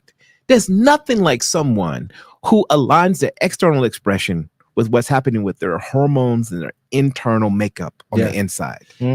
Just rock your gray hair. Just rock your gray hair. Well, what about the fact that there are pressures now that we never really had in any society? Look, there are still societies that value their elders, that put a lot of stock in wisdom and experience, and regard people with gray hair or no hair or people who've lived a long time as being the people you should go to for advice. But because of Hollywood, maybe, and because in America in particular, and I'm not knocking your home country, but there seems to be a worship of youth.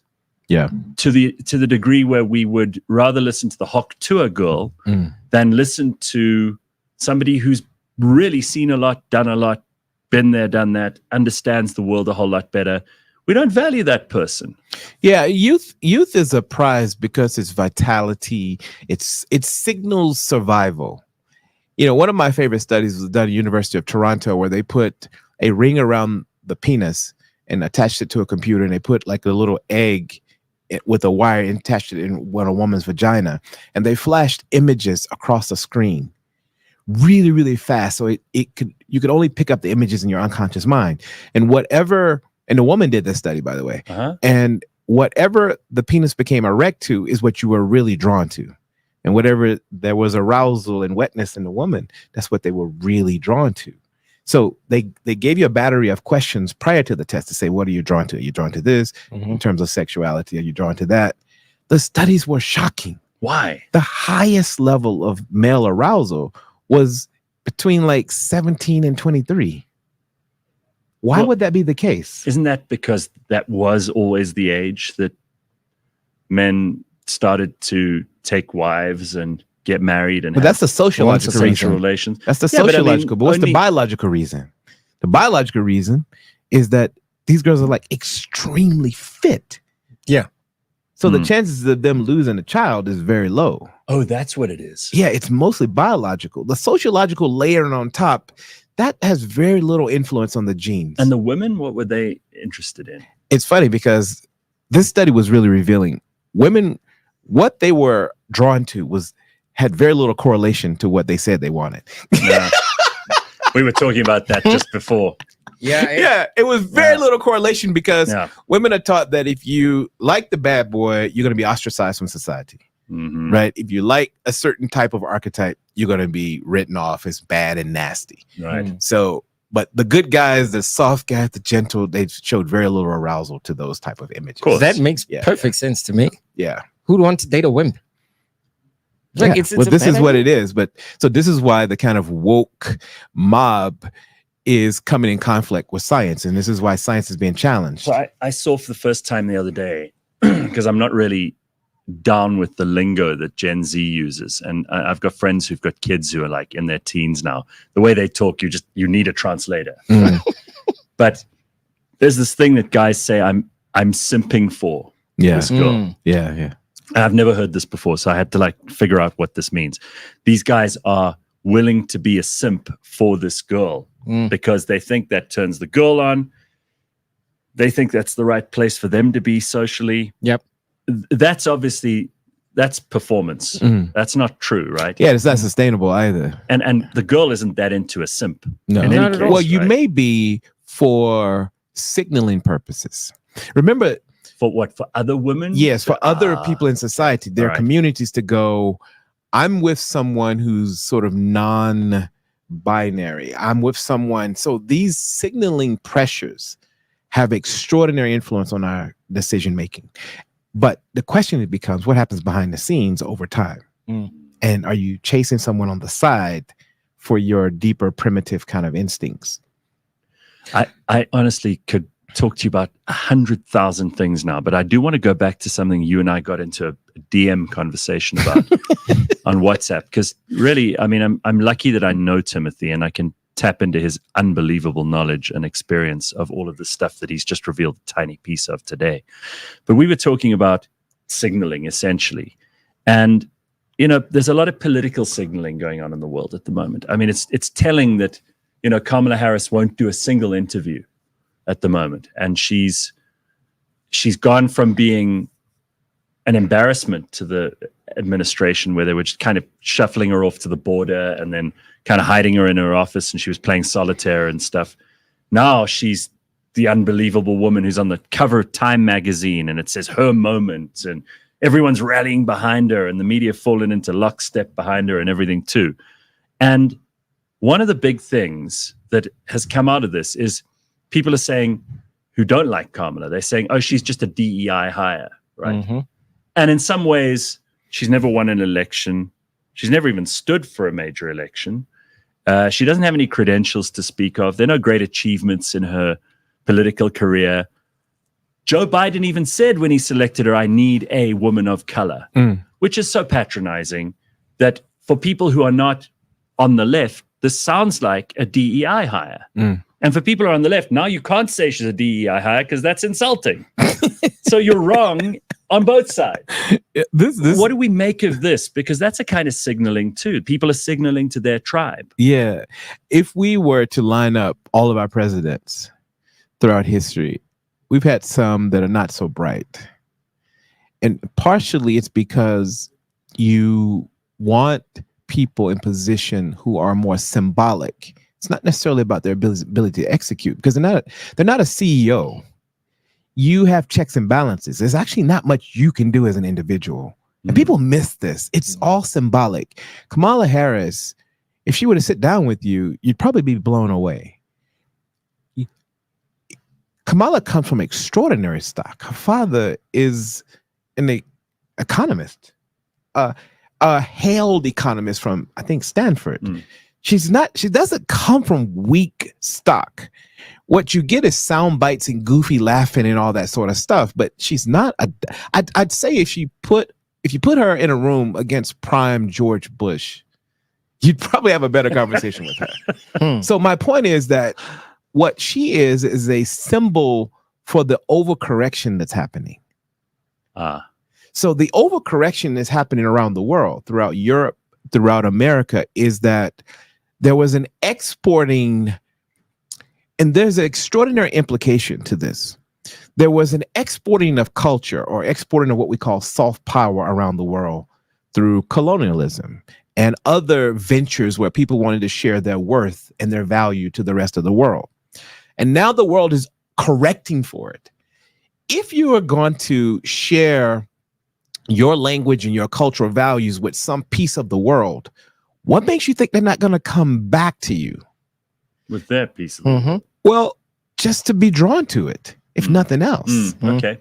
Just on a fundamental basic level, if you're going to go to this remote part of the world, and this part of the world struggles to develop because of what I call deracination. Deracination is when, if you are a country and you're forced to operate on split value systems, so half of your mind is working in English, the other half is working in some Asian language, then you may struggle as a society in certain areas.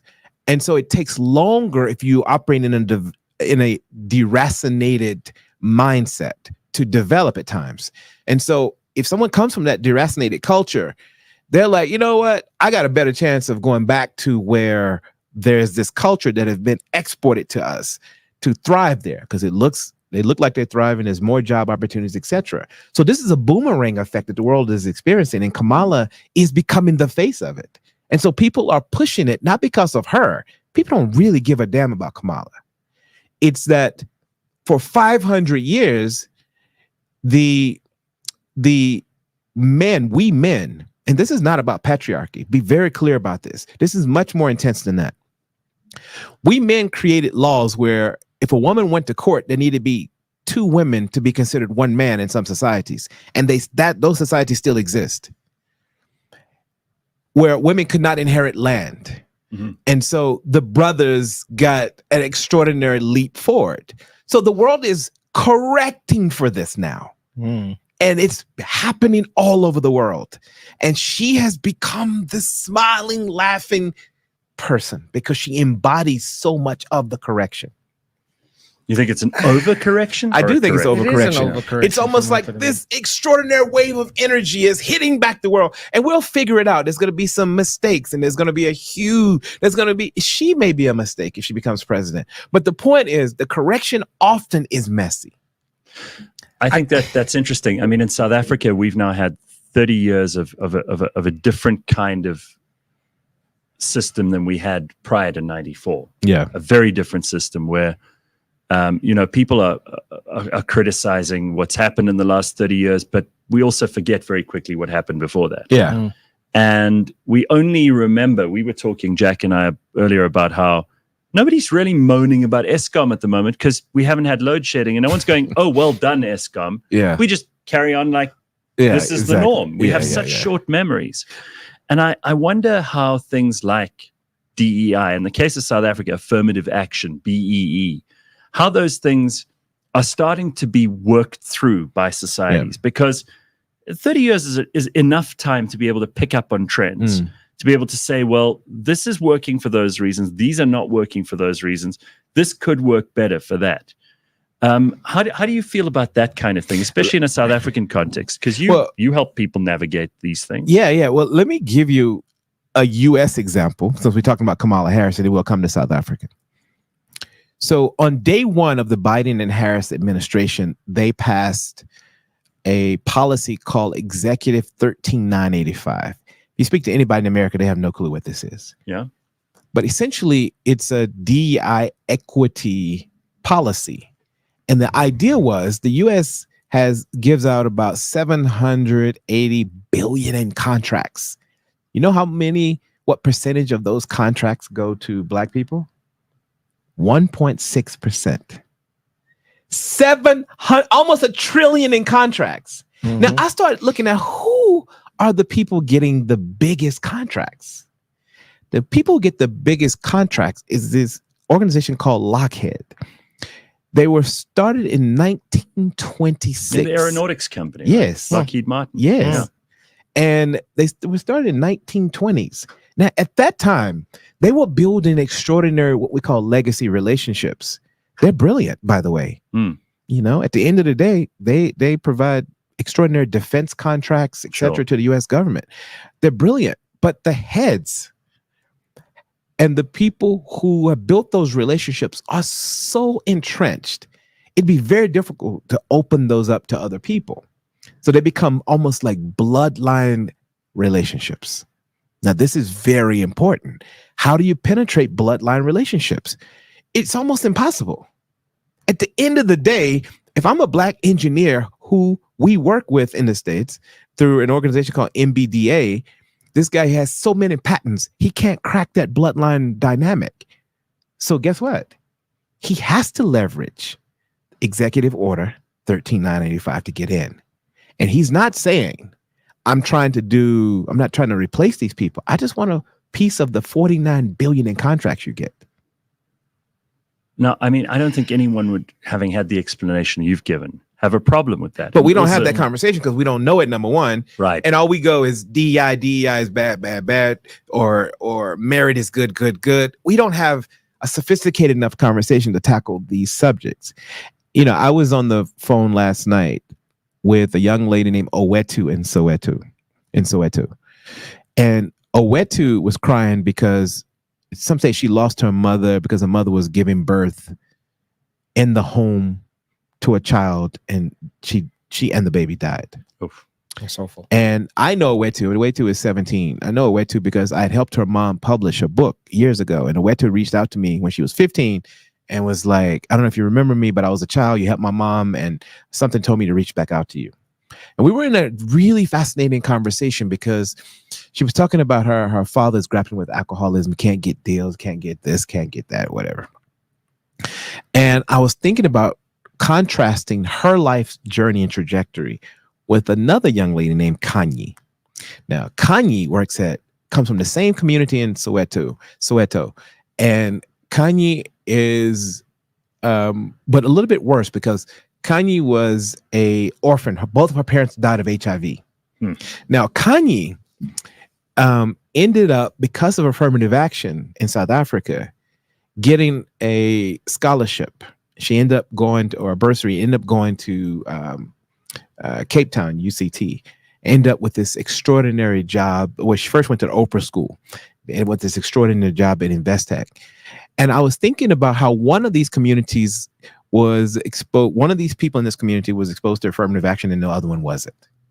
And nobody is talking about how affirmative action is lifting so many people out of education. Because the people who don't like it will only cite the bad examples. Remember, the first wave of affirmative action didn't have all this education stuff in it. It was just certain individuals making a lot of money from it. And that's what people look at. Yes. Right? And they go, oh, well, such got rich off this. It's these 5 people who were allied to the. But what I would ANC. like to see is I'd like to see somebody do a report on what affirmative action has done to educate people in this country.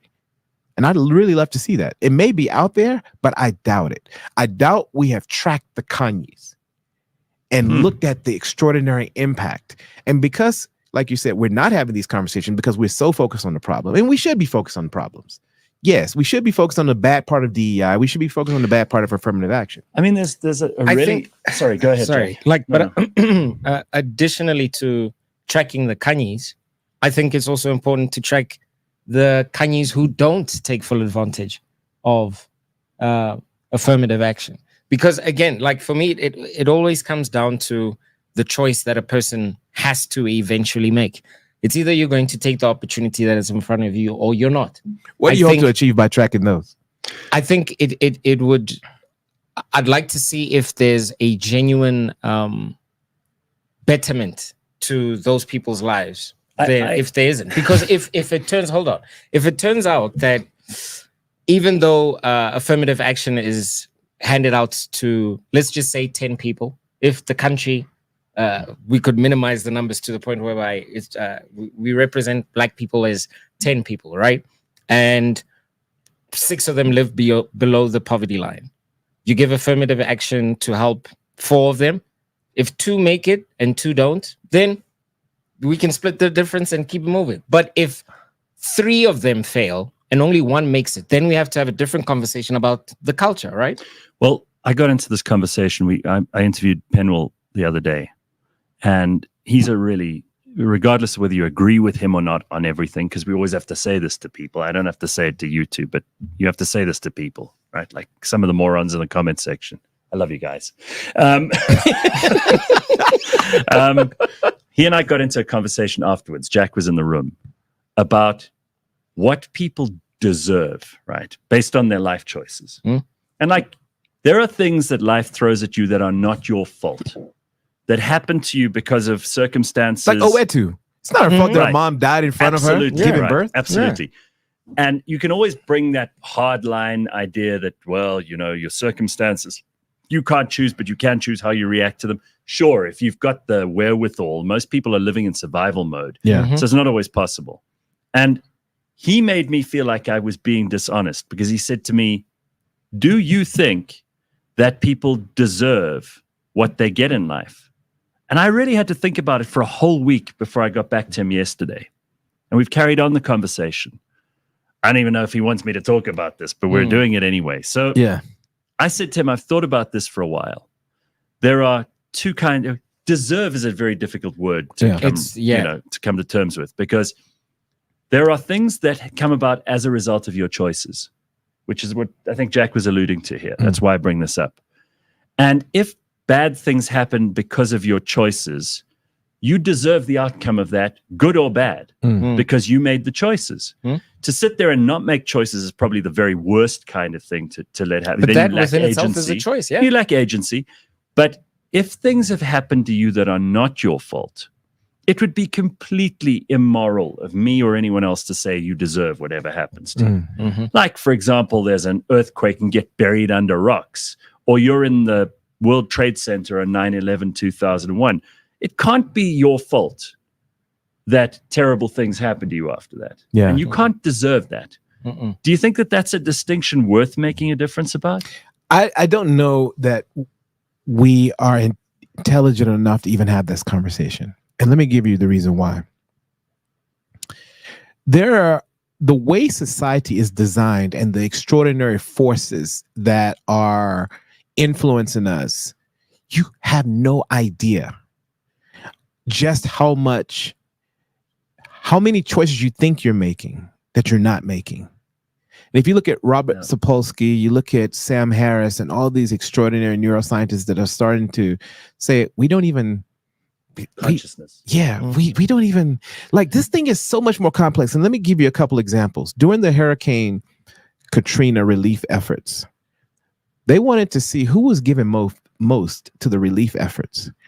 And it turns out that people whose name rhymed with Katrina or whose names had a similar initial pattern as Katrina gave more on average. I want everybody listening to go and do an audit of your friends. You're going to be shocked at how many people you're drawn to that you think you love, you think you're drawn to, but it's because of simple bullshit like initials. It's a simple nonsense like the sound of their name has made you feel comfortable, less anxiety in the brain. I don't know if we're having the best conversation about these things. That is amazing. And just to go back to the affirmative action thing, I heard another interesting thing about that the other day. I've heard that this has been a gift to white people. I'm sure you've heard this theory. Yeah. Is that because white people can't sit and hope for the government to save them, that in this country, a lot of them have had to innovate, be entrepreneurs, start their own businesses because they won't get a job. I think in America at the moment, they've just worked out like on the latest statistics in terms of employment, I think it's 6 to 8% of white people in America have been employed by major companies. That in America, it's obviously the reverse of here in terms of population dynamics. But what that does is it then forces those people to man up, to stand up, to be counted, to make their difference in society, where before they might have been able to just fit in somewhere and got through the HR department's interview easily enough and they're ticking a number and you could stick around.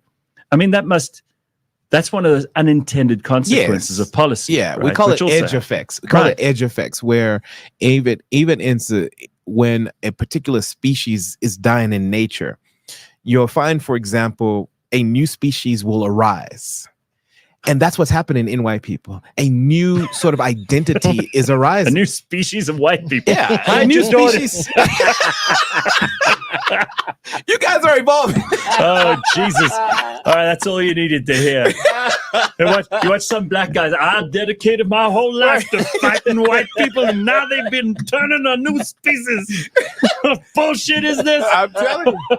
It's crazy. I mean, that's interesting. I was watching the Olympics, and I want to have your thoughts on this because I'm pretty obsessed. I'll be over it next week, I promise. But watching these incredible specimens, and again, this just proves we're one species. And anyone who thinks like there is a place for any of that Darwinist bullshit has to acknowledge that you saw fast Black people and fast white people. You saw tall Black people and tall white people. You saw strong Black and white people. I mean, it is like the best of humanity. And it gave me such joy inside to know that all the bullshit that the politicians in particular are constantly proffering us about, like, you're oppressed, you're no good, you're great, you should be kept down, you should be helped up. Like, actually, it's all mostly nonsense. Like your example of the team guy earlier with the mustache. And his team that didn't get him, and then you corrected one little thing and suddenly they got each other. Yeah. Like, I got something out of the Olympics. Do you agree? Same. Yeah, the Olympics were fascinating. One of the things that I realized is that the Olympics are mostly an aggregation of outliers, though. So if your lung capacity is a bit different from another, or your ability to have a hip to waist ratio, etc. And it's interesting because if you look at this kind of XY chromosome dynamic and the fact that there's some people who just have their biology sits on the edge of something, you become either you have an ability to compete in an extraordinary way, or you don't necessarily have a place to anybody else to compete with. Yeah. And it's a very unique time in society where we're starting to be able to measure these things in ways that we weren't in the past. We're starting to be able to give labels to people who are on the extremes, etc. I mean, I had a chance to interview once Carl Lewis.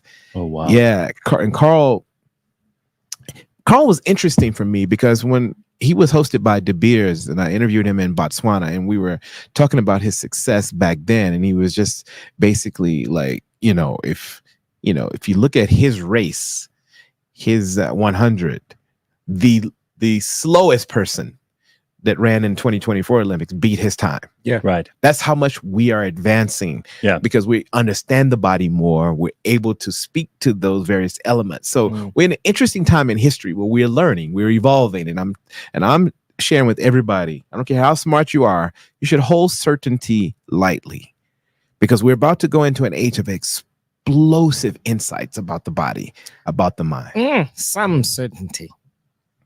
Not all. Well, I would say there's not much I was certain about maybe 10 years ago that I'm as certain about now. But isn't that also an effect of getting older? But also as you get older, you realize, like, I actually know shit. Yeah, exactly. Like there are the things that I was so sure about. I could have told you everything when I was 25. Yeah. Exactly. Now I'm like, I need to talk about this one. By the way, you're getting a lot of shit in the comments from people who say you're a vegan, and that explains everything. It's a lot of abuse of veganism. Yep. Some comments about the affirmative action stuff, but that's Can I tell you why I'm a vegan? Story. Does anybody care? Well, I was a vegan for a bit, so I want to hear your story. Let's hear. So I have a cousin that plays for the NBA named Chris Paul, who is like... Chris Paul is not your cousin. Don't be a hater. CP3 You got cousin? Famous family as well. Relax. Oh my God. I like the way you just dropped that in there. Oh my God. That's quite a thing, actually. Did you hear him? He's like, Gareth, do you even know who Chris Paul is? I do know who Chris Paul is. Oh, okay. What? Gareth. Jesus, how do you keep that secret? And I've known you for 10 years. What the hell? You don't just drop that? Son of a bitch. Listen, we don't have much time. Let me dive in. Okay, all right. So he went vegan, turned his entire career around because veganism helps reduce inflammation.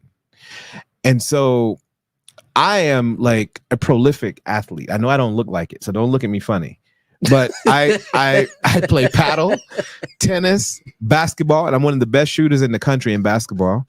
And you can go to my Instagram. Actually, probably globally, actually. I think I'm in the top 5% in basketball. So much for not being certain. I'm gonna go. So much for certainty. Guys, my nickname is 80%.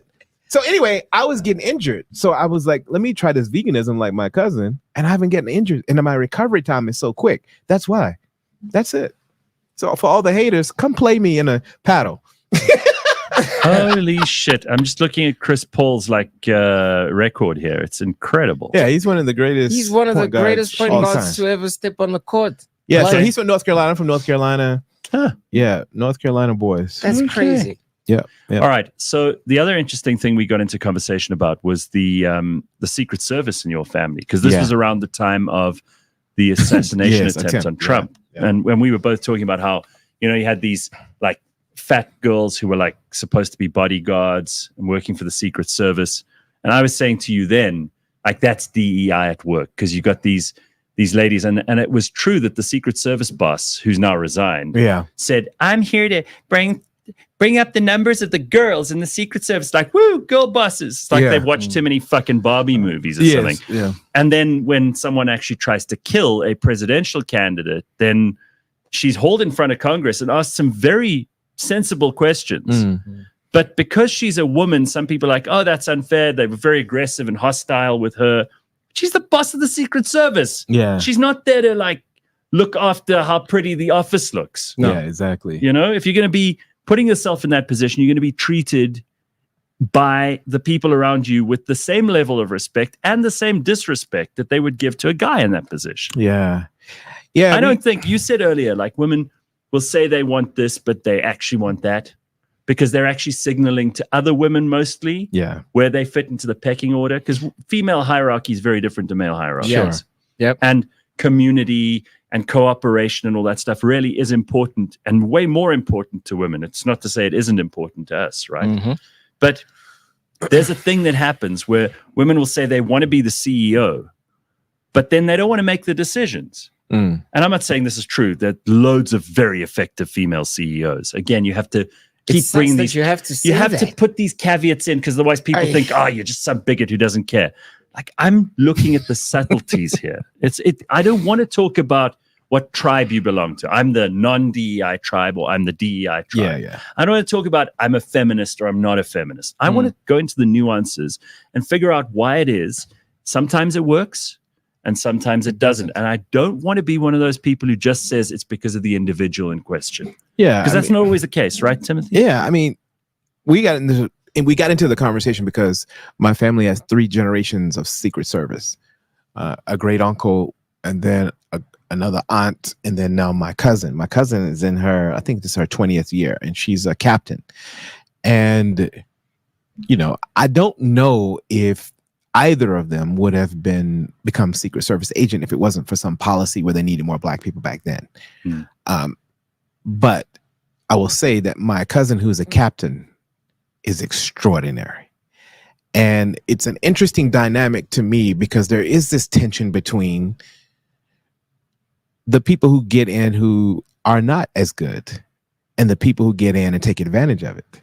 And so that tension is always going to be there when you're correcting for a systemic issue. So the worst thing I could do then is say that your cousin was a DEI hire, because clearly this is now 3rd generation stuff, the bloodline. Well, that's why I was saying to you in the chat that the first person was probably DEI. Sure, and he may not have been as good. Maybe he was terrific. Maybe he was, but maybe he wasn't. Because there are DEI people, and I see a lot of comments on this going on while we're talking, but because there will be people who are put in just for those reasons, inevitably the people who are critical of that system will say, well, look, they're not so good.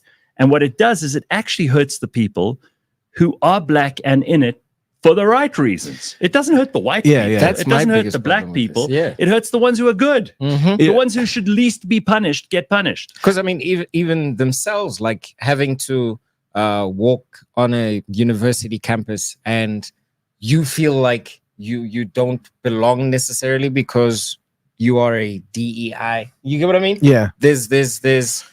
There's multiple ways that this thing could go completely wrong. I would love for, the world to be a meritocracy. We also need to address things that happened in the past. It's just, I'm not sure where the happy medium is. Well, let me just say this. I can't leave this conversation today without talking about how everyone listening, including us, are retarded in perspective when it comes to our understanding of any of this stuff. And let me share why. I want everybody to consider going and doing an audit of the people they follow and doing an audit of their echo chambers. Mm-hmm. I've watched Jordan Peterson almost cripple his extraordinary mind because of echo chambers. I've watched him fall and follow libs of TikTok, all of this stuff, to a point where he doesn't realize. And I had on my podcast 2 professors who worked with him in University of Toronto for years. And what their theory is that before he was on social media, his balance of perspective and input helped him regulate his output in a way that made him famous. And now that he's been removed from that system, what he is experiencing mostly from perspective on social media on a day is focusing him to a particular angle that is not a healthy view of the world. It is a narrow, small percentage of wild, exaggerated examples. And so his 2 colleagues were like, what his example has shown them is to stay off social media, because what it's doing is forcing you into these echo chambers where all you see is the worst examples of DEI, the worst examples of this. And that would be good advice for all of us, actually, because what you put in, you're going to get out. Yeah. Mm-hmm. And it's like any machine. Yes. In Stanford, if you look at the people who have designed most of these algorithms, they've designed them on the highest priority of your primitive self. Mm-hmm. So your primitive nature has high levels of priority around sexuality, survival, etc. So they have created this model called, you put hot triggers in the path of motivated people. So those hot triggers are being replicated in your algorithms. And it's not just an algorithm. I'm tired of that word even. It is intensified hot triggers that if you hate trans, you're going to see a whole lot more of it if you stay in these echo chambers. Absolutely. And you can see it because the in-group stuff that people are inclined to follow now just reinforces their already strongly held beliefs. Yes. And it exaggerates and retards those beliefs. How do you, just because I can't let you go, I know we've run over a little bit here, but we could do whatever we want, right? Yeah, it's you. We don't belong to anybody else. How do we prevent that from happening? And you may be a big Jordan Peterson fan, and maybe you think what Timothy said is nonsense. No, Jordan is incredible. That's not the point. Jordan is incredible. I happen to agree that there's been a change in him. Yeah, there's a fundamental change. Anyone can see. You watch something he was doing in one of his lectures 5-6 years ago. I interviewed him then, and you listen to him now. It's a different guy, and we all change. So it's not a criticism. Yeah. But how can we all guard against becoming victims of our in-group and our input holding us to ransom? Can I be honest? I'm losing hope. And let me tell you, because unless something happens at a policy level with these social media companies, it's becoming almost impossible. If someone as smart as Jordan Peterson has fallen for this, what hope do I have over here? Yeah. Well, I mean, Putella says, I enjoy some of Jordan Peterson's content, but lately it's like he's developed a bit of a messiah complex. What is going on with him? Yeah. You know, again, I mean, there are people here who criticize you and they say, well, you only say this stuff because you're vegan. Yeah. Well, this is the point. Let me tell you where the moments where I've been losing hope. I've been losing hope, for example, in my LinkedIn. So I used to be able to hack LinkedIn. So what I used to do, let's say I go on Metro FM, I would get a lot of followers from Black people.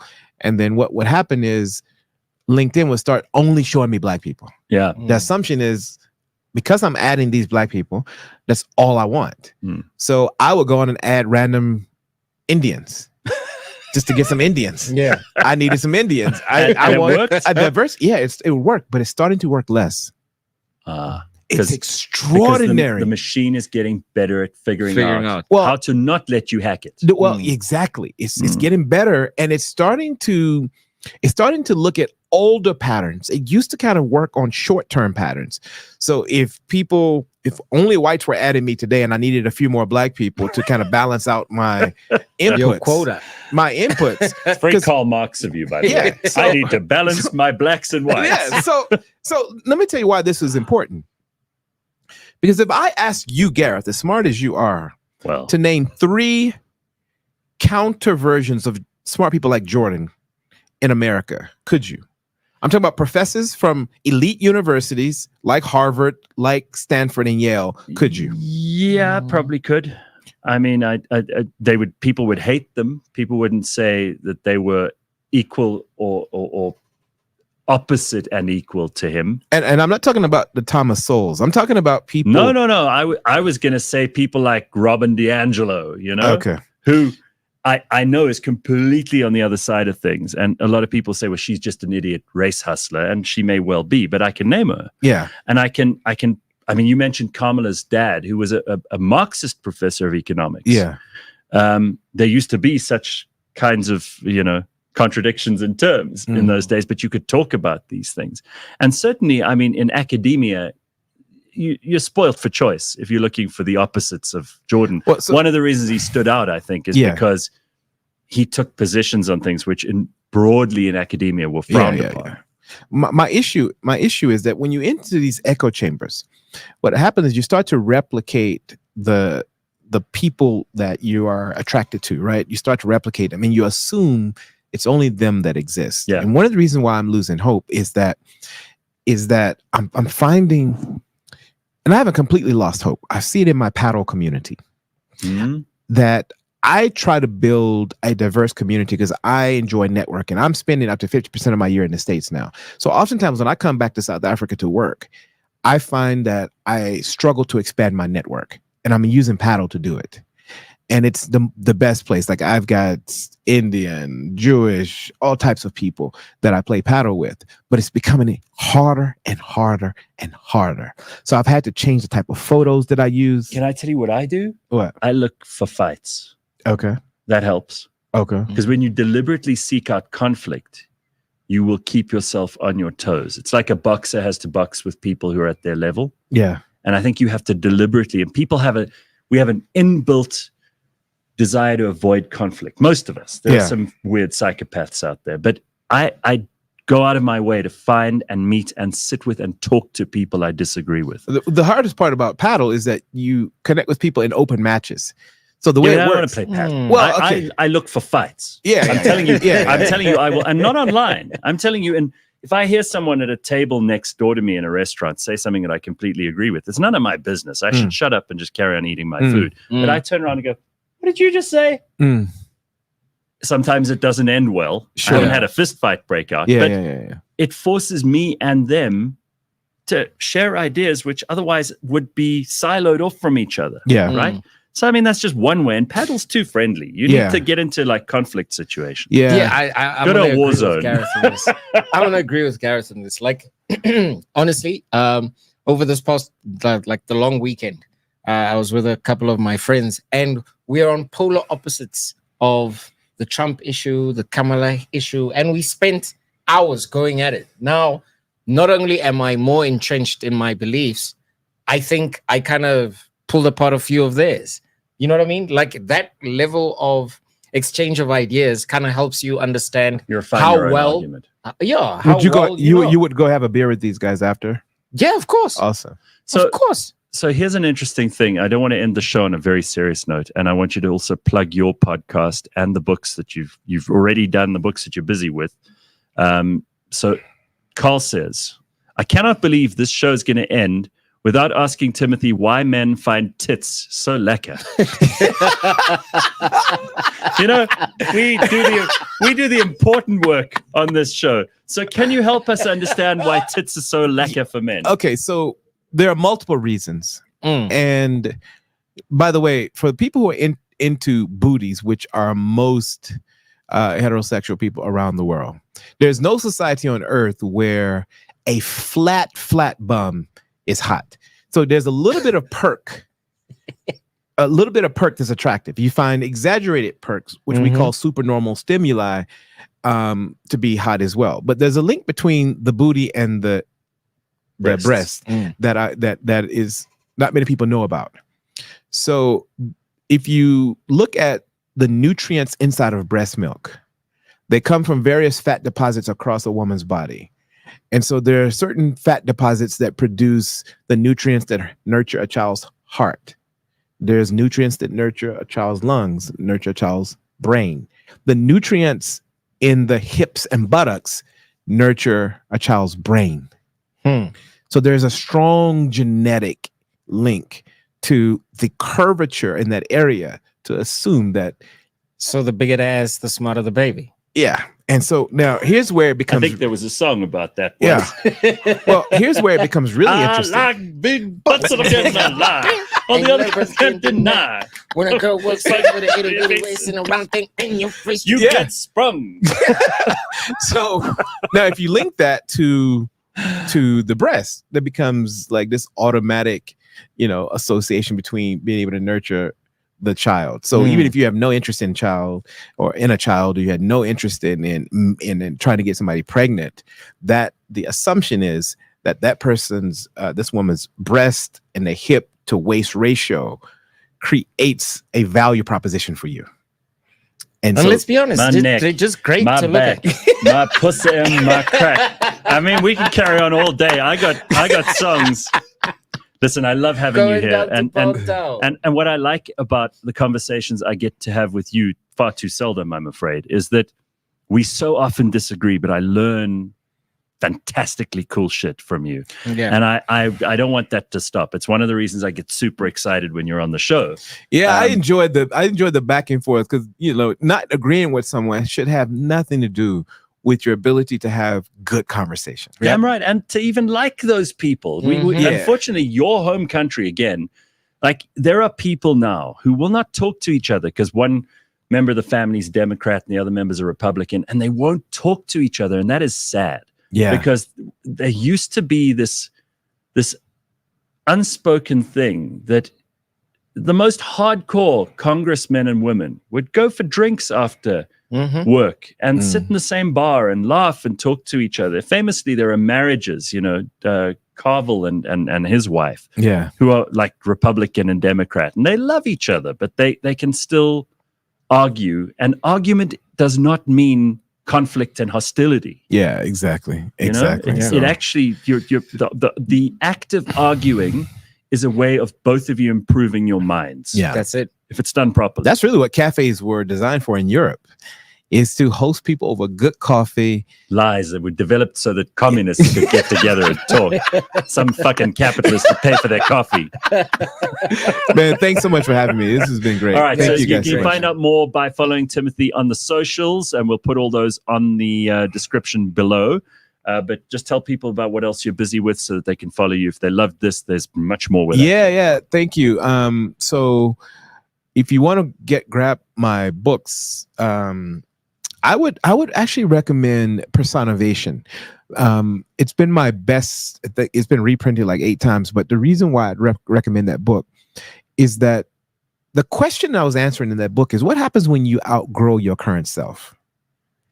And there is often this extraordinary conflict between, you want to hold on to the best of your old self, but you can feel yourself evolving. So that book is called Personovation. You can get that on Kindle. Just download that on Kindle. I think you may even be able to find a free copy of it. And what I'm working on now is a book called, I'm going to just give the title because it's going to force me to finish this thing, called Arouse. And it's about that nexus between what's happening internally in your body and your hormones and what's happening sociologically to you. And it's how to resolve that sort of conflict, and how brands leverage it, and how leaders leverage it, how politicians leverage that tension, because it's unresolved and it's largely a mystery to us. And so, yeah, let's hang out on social media. I talk a lot of nonsense. I've been into gym lately. I saw you've been working out as well. I think we both feel mortality sad. Right. Exactly. So we're just kind of trying to give it one last shot before we're put out to pasture and we're no longer desirable. Jesus, it's coming quick, people. Yeah. All right, Timothy, Maurice, thank you very much. Jack, so good. Thank you. Always a pleasure. And we had a lot of fun, a lot of ridiculousness in the first hour, and a lot of sensible stuff in the second hour. I love it. It's a balance. All right. We will see you on Friday, bright and early at 6 a.m. But don't forget, we've also got the Burning Platform on the podcast party tomorrow. So go over there for that. Come back here for this. We'll, you know, if you haven't worked it out by now, I can't help you. I'm not here to. What am I here to tit feed your baby? Thank you. You think you just fell out of a coconut tree? You think you just fell out of a coconut tree?